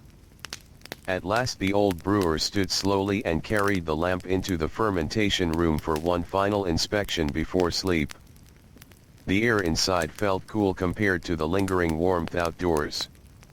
Rows of jars rested silently beneath the low ceiling. Some were sealed tightly. Others remained loosely covered while active fermentation continued. The brewer moved between them with slow familiar steps. One jar released a soft hiss of escaping gas. Another bubbled steadily beneath a thin layer of foam. He placed the lamp carefully on the floor and touched the side of a vessel nearest him. Cool enough. Good. A healthy batch. The clay smelled faintly of wet earth beneath the sharper scent of yeast. The old brewer inhaled deeply. This smell had followed him through nearly his entire life. Even his clothing carried it home each evening. His wife often laughed softly that she could smell the brewery before he even reached the doorway. He smiled faintly at the memory. Then he lowered the cloth cover over the jar and stepped back outside beneath the stars once more. Soon he would sleep. But first he remained still for a little longer beside the quiet brewery, listening to the distant Nile moving through darkness. Hours later, long after midnight, cooler air finally spread fully across the village. Inside homes, sleeping families shifted comfortably beneath the softer night breeze entering through open doorways and roof openings. Dogs curled into the dust beside walls. Donkeys stood motionless in their shelters. The brewery rested quietly. The fermentation jars breathed slowly in darkness. Then, somewhere far away, the first rooster called toward the coming dawn. Morning approached once again. The old brewer woke before the sky began brightening. For a few moments he remained lying still on the woven mat listening to the faint sounds outside. Footsteps. A distant cough. Water jars touching together softly. The village was waking. Beside him, his wife had already risen to prepare the small morning meal. She moved quietly in the dim room while the oil lamp flickered against the walls. The brewer sat up carefully. His joints felt stiff. His shoulders heavy. The exhaustion from years of labor never fully disappeared now, even after sleep. Still, he dressed slowly in fresh linen and ate the simple meal placed before him. Bread. A few dates. Weak beer mixed with cool water. Outside, the eastern horizon slowly turned pale gray. The Nile reflected the first hints of dawn like polished stone. As he stepped into the street, the cool morning air touched his face gently. For a short time each day, before the heat returned, Egypt felt softer and almost peaceful. Workers moved quietly through the village carrying empty jars and baskets. Women walked toward the river. Fishermen prepared boats beside the shore. Children still half asleep followed parents toward morning chores. The old brewer reached the brewery courtyard just as the first sunlight touched the upper walls. Already two younger workers were relighting the ovens. Smoke curled upward into the brightening sky. Another laborer swept dust and grain scraps from the previous day into small piles beside the wall. The brewery smelled calm again before the day's heat awakened the stronger odors of baking and fermentation. Fresh grain waited in baskets near the storage room entrance. Clay jars stood ready for cleaning and filling. Everything prepared for another day. The old brewer nodded quietly to the workers before walking toward the fermentation room. Inside, the jars had changed subtly overnight. Foam settled lower on some batches. Others bubbled more actively now as warmth slowly returned with the rising sun. The brewer tasted one carefully. Good. Mild enough for workers. Strong enough to keep well for several more days. He stepped back outside. The village beyond the walls was growing louder now. Grinding stones had begun their steady scraping rhythm across countless homes. Scrape. Push. Scrape. Push. The sound blended with bird calls, distant voices, and the creaking of cartwheels along the dusty roads. Soon the ovens burned fiercely again. Workers placed thick brewing loaves against the hot inner walls while sweat already gathered across their foreheads. The heat spread quickly through the courtyard. The old brewer supervised quietly. Too much fire burned the bread too quickly. Too little left the loaves undercooked. The balance mattered. Everything in brewing depended upon balance. Water and grain. Heat and shade. Patience and timing. One young worker moved too close to the oven opening while turning a loaf. Heat burst against his arm and he flinched backward sharply. The old brewer handed him a damp cloth without criticism. The boy pressed it gratefully against reddened skin before returning to work more carefully. Lessons often arrived through discomfort. Outside the brewery walls, the market slowly awakened. A woman arranged onions and lentils beneath a woven awning.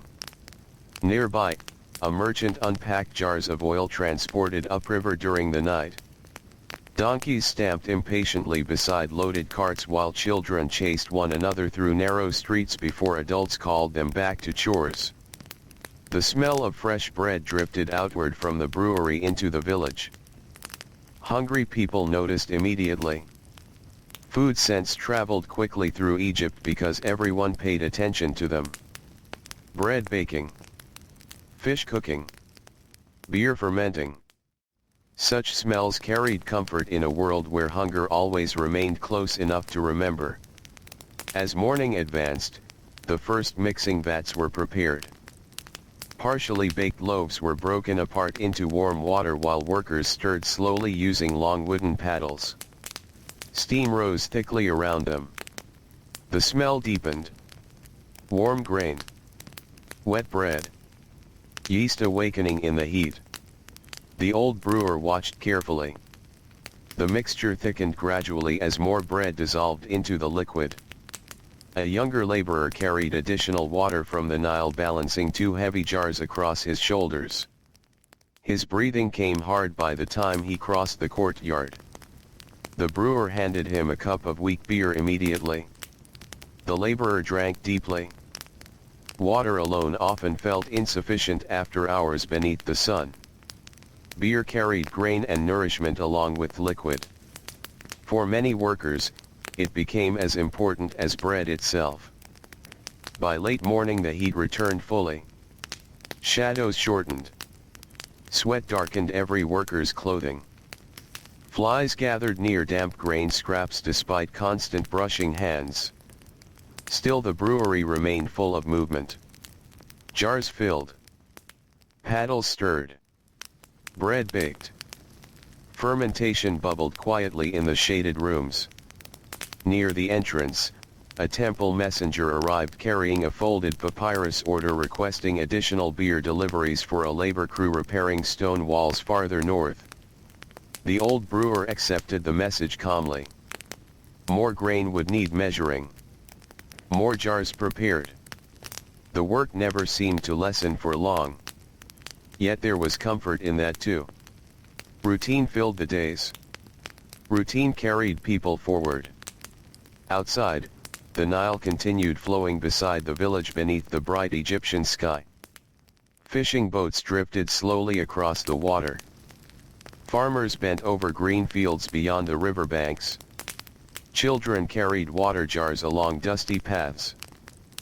And within the warm brewery courtyard, surrounded by the smells of bread, yeast, smoke, and grain, the ancient careful making of beer continued once again through another long Egyptian day. The sun climbed higher above the Nile, and the village slowly disappeared beneath the brightness of late morning. Light reflected from the pale mud walls until the streets themselves seemed to glow. Dust floated lazily through the hot air. Workers wrapped linen cloth around their heads and necks while moving between homes, storehouses, ovens, and river paths. Inside the brewery courtyard, the heat became thick enough to feel inside the lungs. The ovens roared steadily. Large vats steamed beneath the sunlight. Sweat dripped from workers' arms into the dust at their feet. Still the labor continued with quiet determination. The old brewer stood near one of the mixing vats watching a young worker stir softened bread into warm water. The paddle moved slowly through the thick mixture with heavy resistance. Too fast would splash the liquid. Too slow would leave heavy clumps settling at the bottom. The worker's shoulders strained with effort. The old brewer noticed immediately when the young man's grip weakened slightly from exhaustion. Without a word, another laborer stepped forward to help. Together they continued stirring in slow, steady circles. This was how most difficult work happened in Egypt. Not alone. People survived through shared effort because the labor itself was often too heavy for one person over many years. Near the ovens, one woman turned brewing loaves carefully against the inner clay walls using a long wooden paddle blackened from smoke. Heat rolled outward each time she leaned near the opening. Her face glistened with sweat. Fine dust from grain and ash clung to her arms. Still her movements remained calm and practiced. The smell of baking bread spread across the courtyard in warm waves. Beneath it lingered the sharper scent of yeast from fermenting jars resting inside the storage room. The two smells together had become the scent of daily life. Warm grain and slow fermentation. Bread and beer. Almost every worker in the village associated those smells with survival itself. Outside the brewery, the marketplace had begun growing busy again despite the heat. A boat had arrived earlier carrying traders from a settlement farther north. Their donkeys stood beneath shade coverings while goods were unloaded carefully onto woven mats. Dried fish, papyrus rolls, clay lamps, baskets of dates, jars of oil, and always, requests for beer. Travelers along the Nile depended heavily upon it during long journeys beneath the sun. Beer carried nourishment and often remained safer to drink than standing water carried too long in clay containers. One merchant now sat beneath an awning drinking from a large clay cup while wiping dust from his face with a linen cloth. His sandals were cracked from travel. The skin along his arms had darkened deeply beneath years of sun. He drank slowly while listening to nearby conversations about river conditions farther south. The Nile was lower than usual in some places this season. Boat travel had become more difficult near certain rocky channels. Such news mattered greatly to villages depending upon trade and grain movement. Everything connected back to the river. The old brewer often thought about this while working. Without the Nile there would be no fields.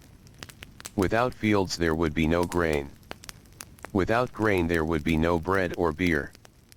The river fed every step of life. Back in the brewery courtyard, several finished jars were being sealed for transport. A younger worker pressed wet clay carefully around cloth stoppers while another tied rope handles around the necks of the vessels.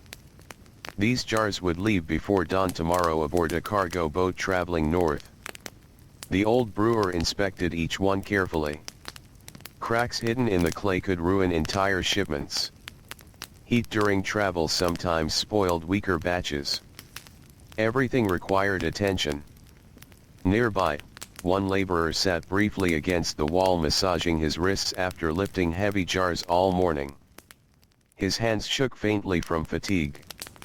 The old brewer handed him a piece of bread and a small cup of beer. The laborer accepted gratefully. No long conversation followed. In Egypt, kindness often appeared quietly through practical things. Food shared. Water offered. A heavier load carried for someone too tired to continue alone. The sun reached its highest point above the village. Now the true weight of midday settled over everything. The streets emptied somewhat as people searched for shade. Dogs slept motionless beneath carts. Even birds became quieter beneath the burning sky. Inside the brewery, work slowed but did not stop. It never fully stopped during daylight.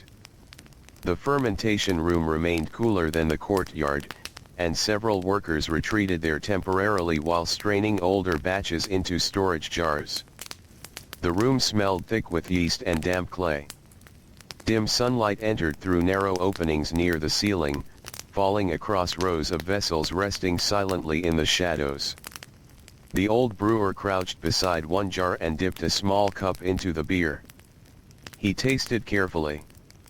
Smooth. Sour, but balanced. A good batch. The younger workers watched him closely. They had learned to read his face during these moments. A slight frown meant problems. A quiet nod meant success. Today he nodded. Relief passed softly through the room. One worker smiled briefly before returning to his task. The brewer remembered being young enough to feel that same relief strongly. When he first learned brewing, each successful batch felt important and uncertain. Now experience had settled deeper inside him. He trusted his senses.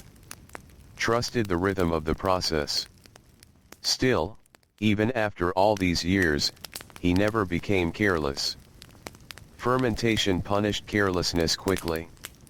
A spoiled jar could spread sickness or waste precious grain needed elsewhere.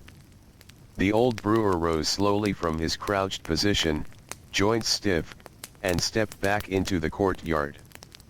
The sunlight outside struck almost painfully bright after the cool darkness. Workers shielded their eyes while carrying fresh water from the river. One young boy stumbled slightly beneath the weight of two heavy jars balanced across a shoulder pole. Water splashed onto the ground near his feet. Immediately another worker stepped beside him to steady the load. The boy looked embarrassed. The older laborer only nodded calmly. Everyone understood exhaustion here. The old brewer watched them for a moment. Then he turned toward the grain storage room. Inside, baskets of barley and emmer wheat rested against the walls stacked nearly to the ceiling. Dust floated through thin beams of light entering from a narrow opening overhead. The brewer ran grain slowly through his fingers. Dry. Clean. Still enough for now. He felt quiet relief again. Harvest season had been acceptable this year, though not exceptional. There was enough grain to work steadily without constant fear of shortage. That alone was a blessing. He remembered harder seasons. Thin beer stretched too far. Bread growing smaller at evening meals. Workers arguing softly over rations.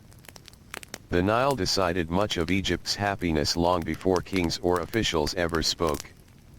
Outside, afternoon slowly advanced. The harsh brightness softened just slightly as the sun began its slow movement westward. A breeze arrived from the river carrying cooler moisture through the village streets. Workers lifted their faces toward it gratefully. Near the brewery wall, several laborers rested briefly beneath a shaded awning. They ate bread dipped into thick beer while speaking quietly about ordinary concerns. One worried about his aging mother's cough. Another hoped the coming flood season would be strong enough for better harvests. A third spoke about repairing his roof before heavier winds arrived later in the year. Simple conversations. Small worries. The kinds of thoughts filling most Egyptian lives? No one here spoke of greatness or monuments. They spoke of grain, water, family, fatigue, survival. The old brewer sat nearby listening while drinking from his own cup. The beer cooled him slightly. Its grain settled heavily in his stomach in a comforting way after long hours of heat and labor. For a little while, the courtyard became quieter. Only the distant sounds of the village drifted inward. A baby crying somewhere beyond the walls. A donkey braying beside the marketplace. The soft splash of water poured from jars. Then the rest ended, and the work resumed once more. Fresh bread was broken into another vat. Paddles stirred slowly. Jars were cleaned beside the well. The smell of fermentation thickened as afternoon warmth reached the storage rooms again. Toward evening, shadows finally lengthened across the village roads. The worst heat faded gradually from the earth. Children reappeared outside homes chasing one another through dust while mothers prepared evening fires. Fishermen returned from the river carrying nets and baskets smelling of water and reeds. The brewery courtyard relaxed with the changing light. Workers spoke a little more freely now. One young laborer hummed softly while washing tools. Another laughed briefly after nearly slipping beside the well. Even exhaustion felt easier beneath the evening breeze. The old brewer moved through the courtyard checking the day's final work. Fermentation jars covered properly. Grain sealed against pests. Finished beer prepared for transport. Everything in order. He paused beside the fermentation room entrance listening carefully. Soft bubbling answered him from within. Steady. Healthy. Alive. The sound comforted him deeply. Perhaps because it promised continuation. Another successful batch. Another day survived. Another evening settling peacefully beside the Nile. Above the village, the sky slowly turned gold, then orange, then deepening violet as the sun lowered toward the western desert. Smoke from cooking fires drifted upward into the calm air. Families gathered inside homes. The marketplace emptied. And within the brewery, surrounded by cooling clay walls and the fading smell of warm grain, the ancient slow making of Egyptian beer carried quietly onward into the coming night. Darkness spread gently across the Nile Valley once more. The last orange light faded from the western sky, and the village settled into the slower rhythms of evening. Oil lamps glowed behind doorways. Cooking fires crackled softly in small courtyards. The smell of roasted fish, lentils, onions, and fresh bread drifted through the warm night air. From the river came the steady sound of water touching the shore. Always moving. Always present. The old brewer remained in the courtyard after the younger workers had left for the night. He preferred these quiet moments at the end of the day. Without the noise of grinding stones and shouted instructions, the brewery felt softer somehow. The clay walls cooled slowly beneath the stars. The fermentation jars rested in darkness like sleeping animals. He carried a small oil lamp into the storage room. The weak flame trembled gently as he moved between the rows of jars. Some vessels were already sealed for transport. Others remained open beneath cloth coverings while active fermentation continued inside. The brewer paused beside one jar and listened carefully. Soft bubbling rose through the liquid. A healthy sound. He touched the side of the vessel with the back of his hand. Still warm from fermentation, but no longer dangerously hot. Good. The old brewer lowered himself carefully onto a low stool near the doorway and rested there for a moment. The storage room smelled deeply familiar. Wet grain. Yeast. Clay dampened by cool night air. The scent wrapped around him like memory itself. He could no longer imagine life without it. Even as a child he had known these smells. His father had brewed before him. His grandfather too, though only in small household quantities beside the riverbank. Brewing had shaped the rhythm of his family for generations. Outside, the village grew quieter. A child laughed briefly somewhere nearby before a tired mother hushed him gently toward sleep. Farther away, a dog barked once. Then silence returned. The old brewer closed his eyes. He could almost feel the entire village breathing slowly around him. Families eating evening meals. Workers rubbing sore muscles before sleep. Fishermen repairing nets beneath dim lamplight. Women preparing grain for tomorrow morning's grinding. All of them connected in ways too ordinary for most people to notice. The bread made here would feed laborers. The beer fermented here would travel along the river to distant crews and villages. Grain from farmlands would return again to the brewery. Everything moved in circles. At last the old brewer rose carefully and stepped back outside into the courtyard. The stars above Egypt appeared clear and endless. No clouds covered the sky tonight. The moon had not yet risen, leaving the darkness deep but peaceful. He sat beside the cold ovens with a clay cup resting in his hands. The beer inside was thick and slightly sour, stronger than the watered drink consumed during the hottest hours of labor. He drank slowly while staring toward the distant river. Long ago, when he was still young, evenings had felt different. Back then the future seemed large. He imagined someday owning his own brewery or traveling north to the great cities where temple breweries produced enormous quantities of beer for priests and labor crews. But life along the Nile often stayed smaller and quieter than youthful dreams. Marriage, children, daily labor, aging parents. The passing years settled gently over people until ordinary routines became the shape of life itself. The old brewer did not resent it. There was peace in familiar work. Peace in knowing exactly how a healthy fermentation should smell. Peace in hearing the bubbling jars late at night while the village slept. A breeze drifted through the courtyard carrying cool moisture from the river. The brewer inhaled deeply. He could smell damp reeds somewhere beyond the houses. Perhaps the flood waters would rise well this year. He hoped so. Good floods meant rich soil. Rich soil meant strong harvests. And strong harvests meant fewer hungry faces during the dry months ahead. The Nile decided many things quietly. Without speaking. Without mercy or kindness either. Only through water. Eventually the old brewer extinguished the lamp and walked home through the sleeping village. His sandals scraped softly against the dusty road.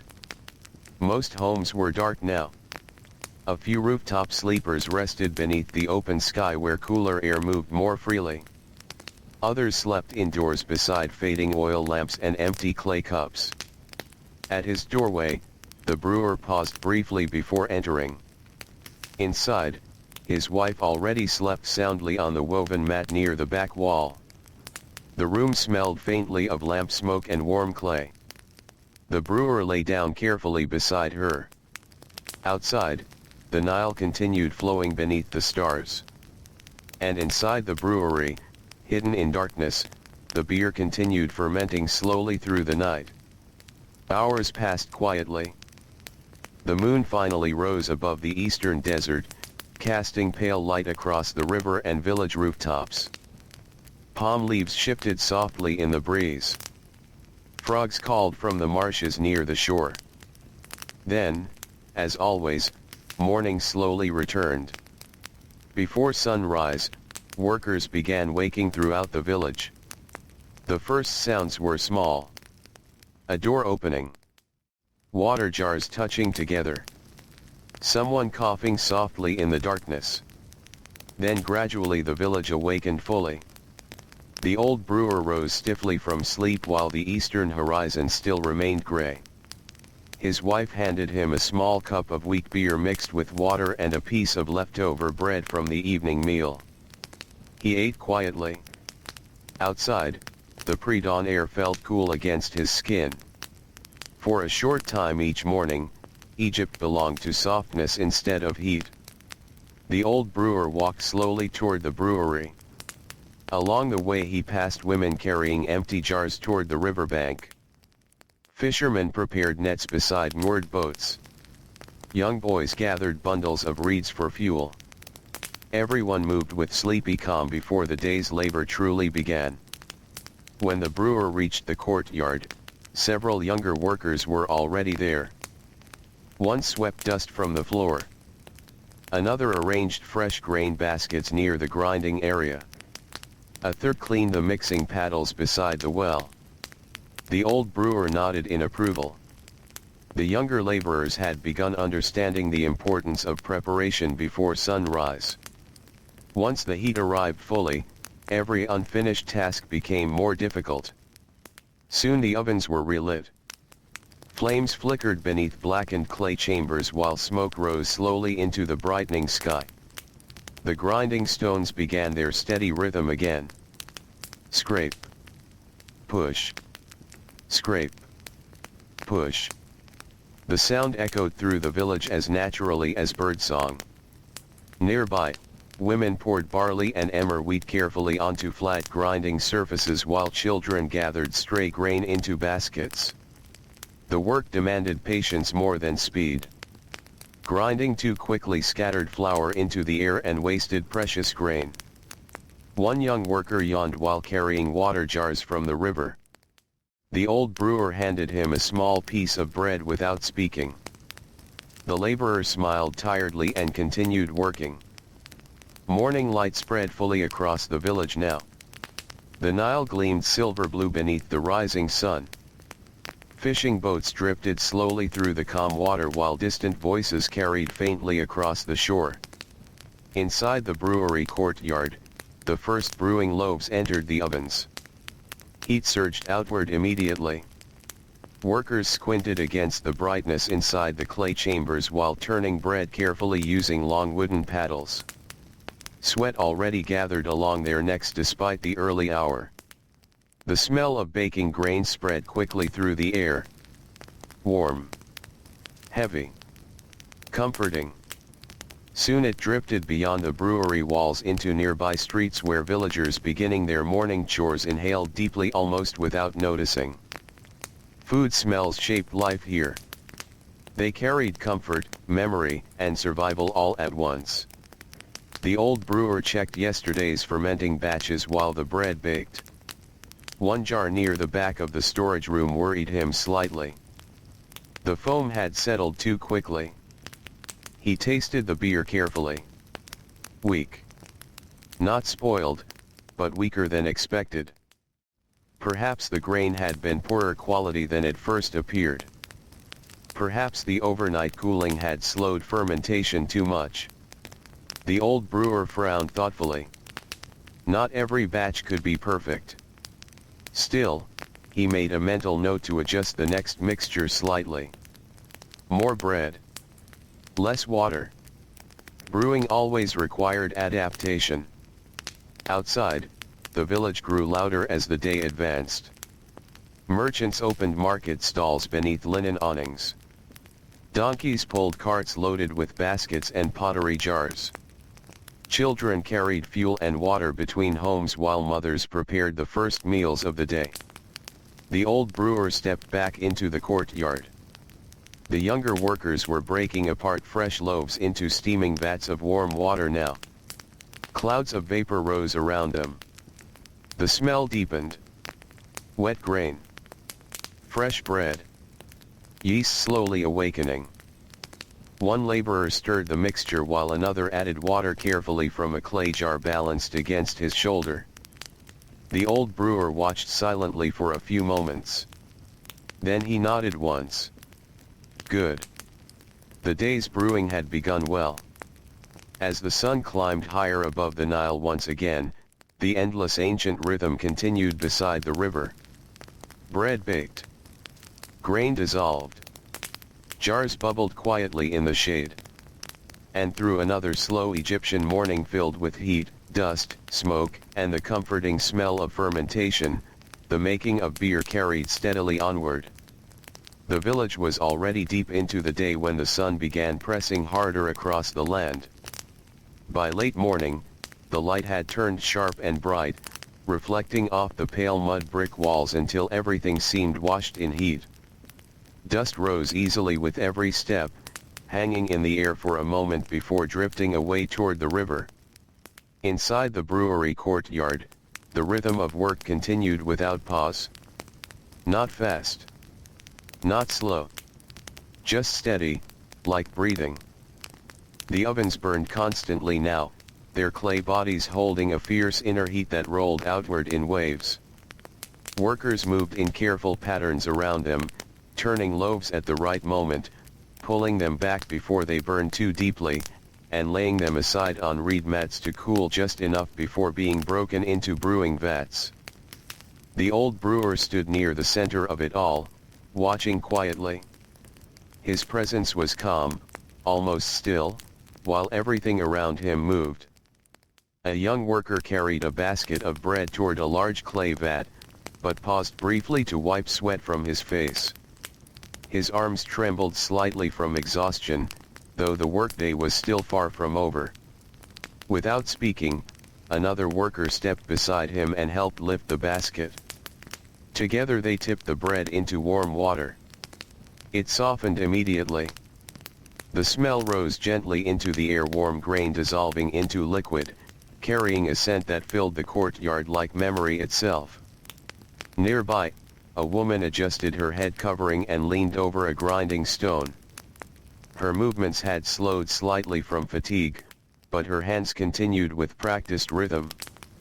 Grain broke down beneath the stone in a steady scrape that echoed through the courtyard like a distant, constant heartbeat. Scrape. Push. Scrape. Push.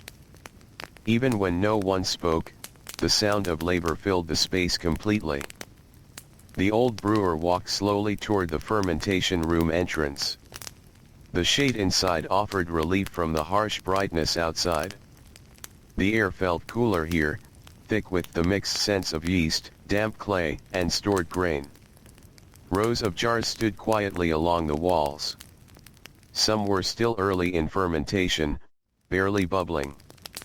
Others were active, releasing steady pockets of gas that rose beneath their coverings like slow breathing. One jar near the center drew his attention. The cloth cover was slightly lifted by internal pressure. He crouched beside it and listened. A soft, constant bubbling.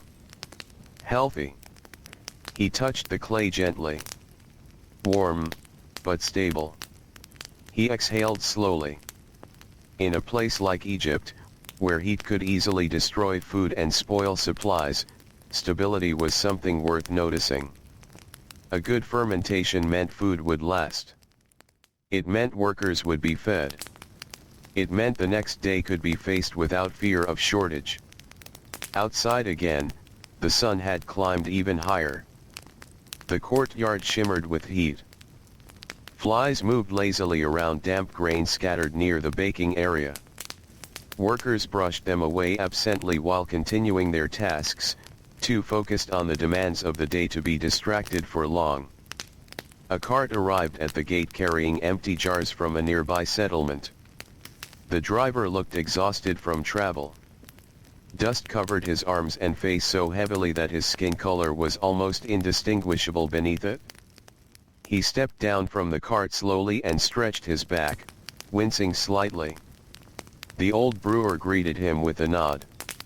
No long words were exchanged. They both understood the purpose of the visit. Jars would be filled.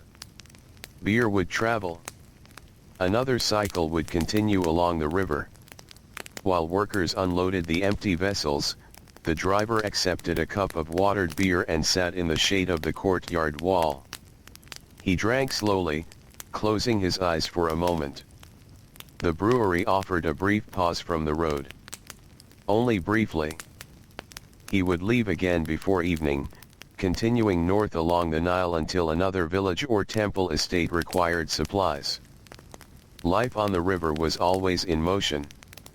Never still for long. Inside the courtyard, the mixing vats were being strained again.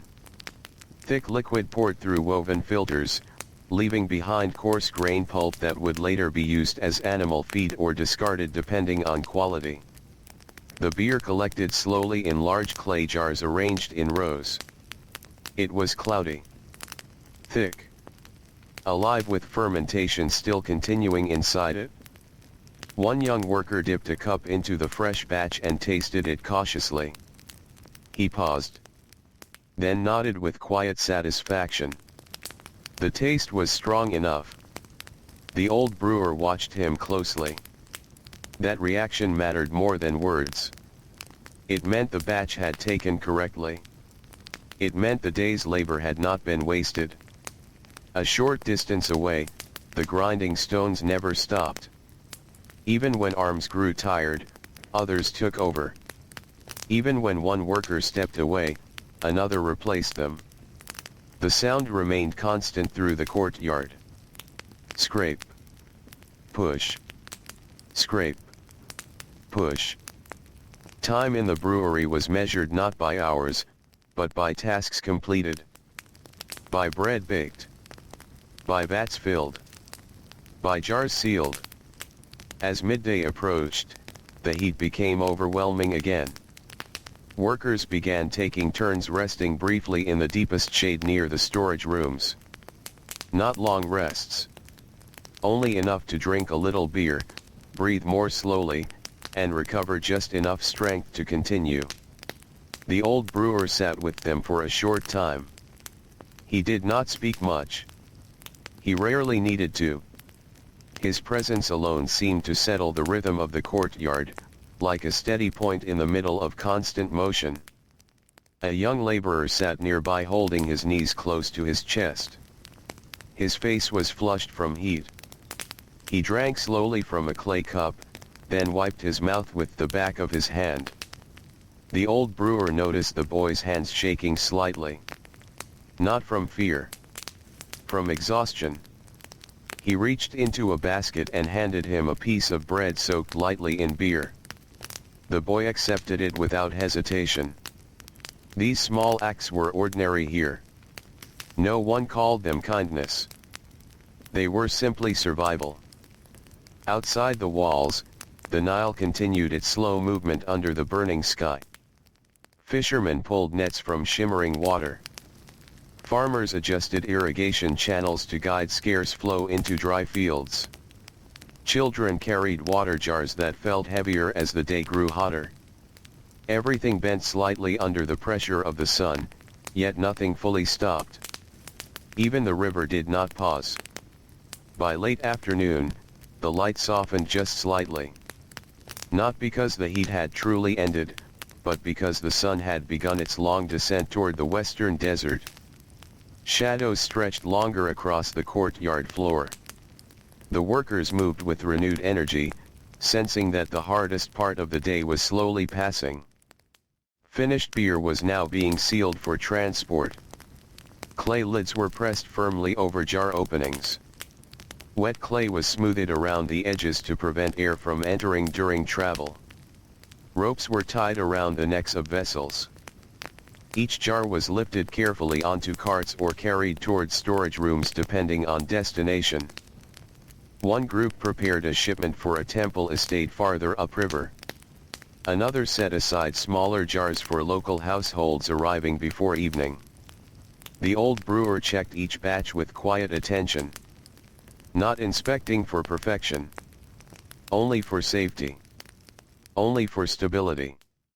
As the sun lowered further, the courtyard began to cool.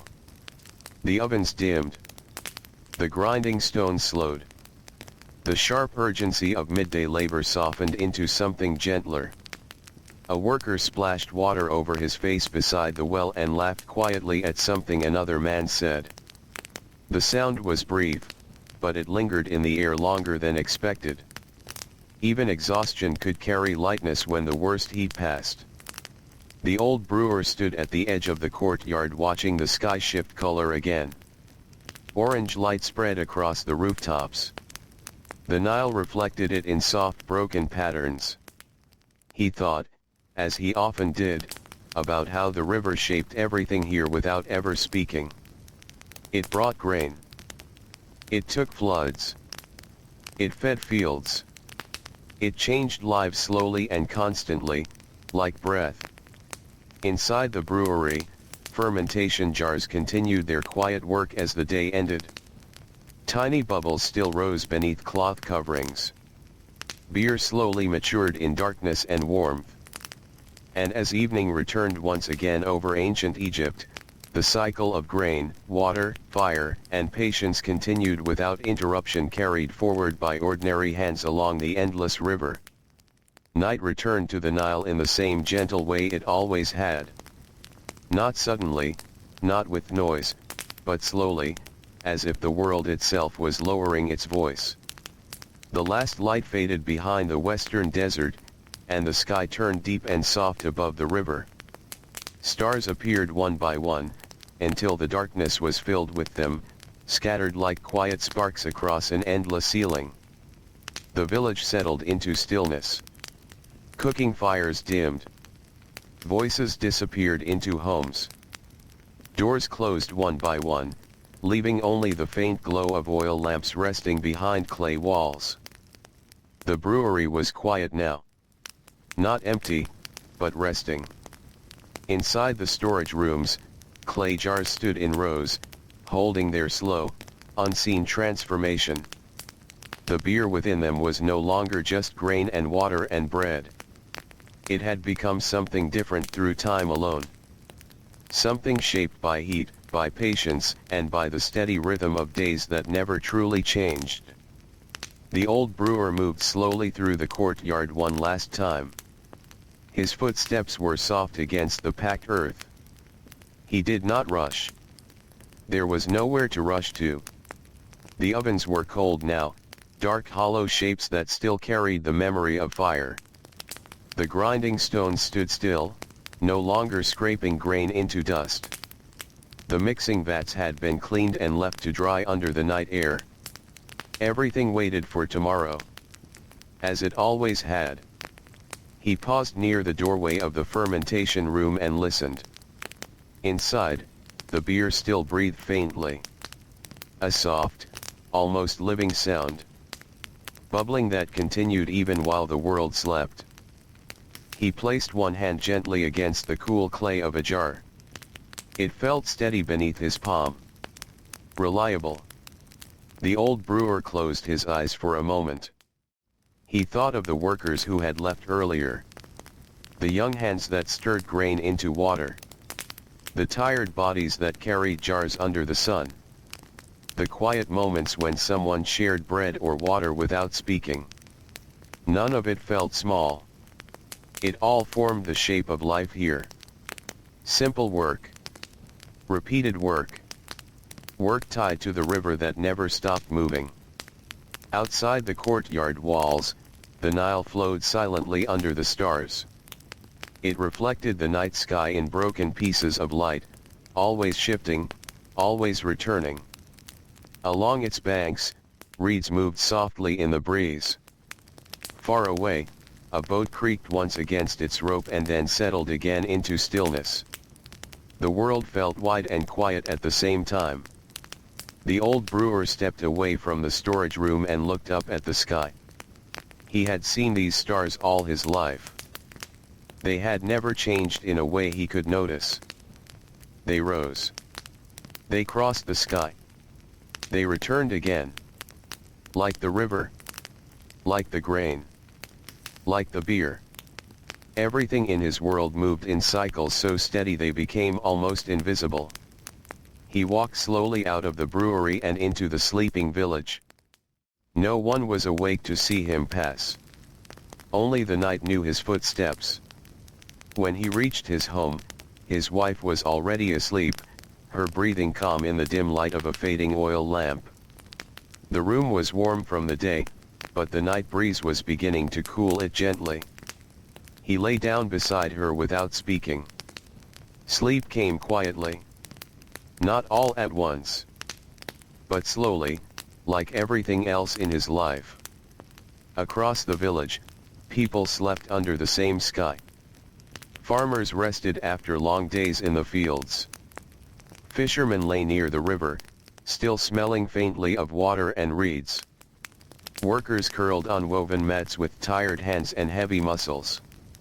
Children slept deeply, their small worlds softened by exhaustion and warmth. And beneath them all, the Nile continued to flow. Through darkness. Through silence. Through time that did not hurry. In the brewery, the last jars of beer continued their slow transformation, untouched, unseen, and patient. There was no final moment where it all stopped. Only another night passing into another morning. Another day waiting beyond it. And so the story of beer in ancient Egypt does not truly end here. It simply continues, like the river itself. Quiet. Endless. And carried forward by the steady hands of ordinary people who lived, worked, rested, and returned again to the same gentle rhythm of life beside the Nile.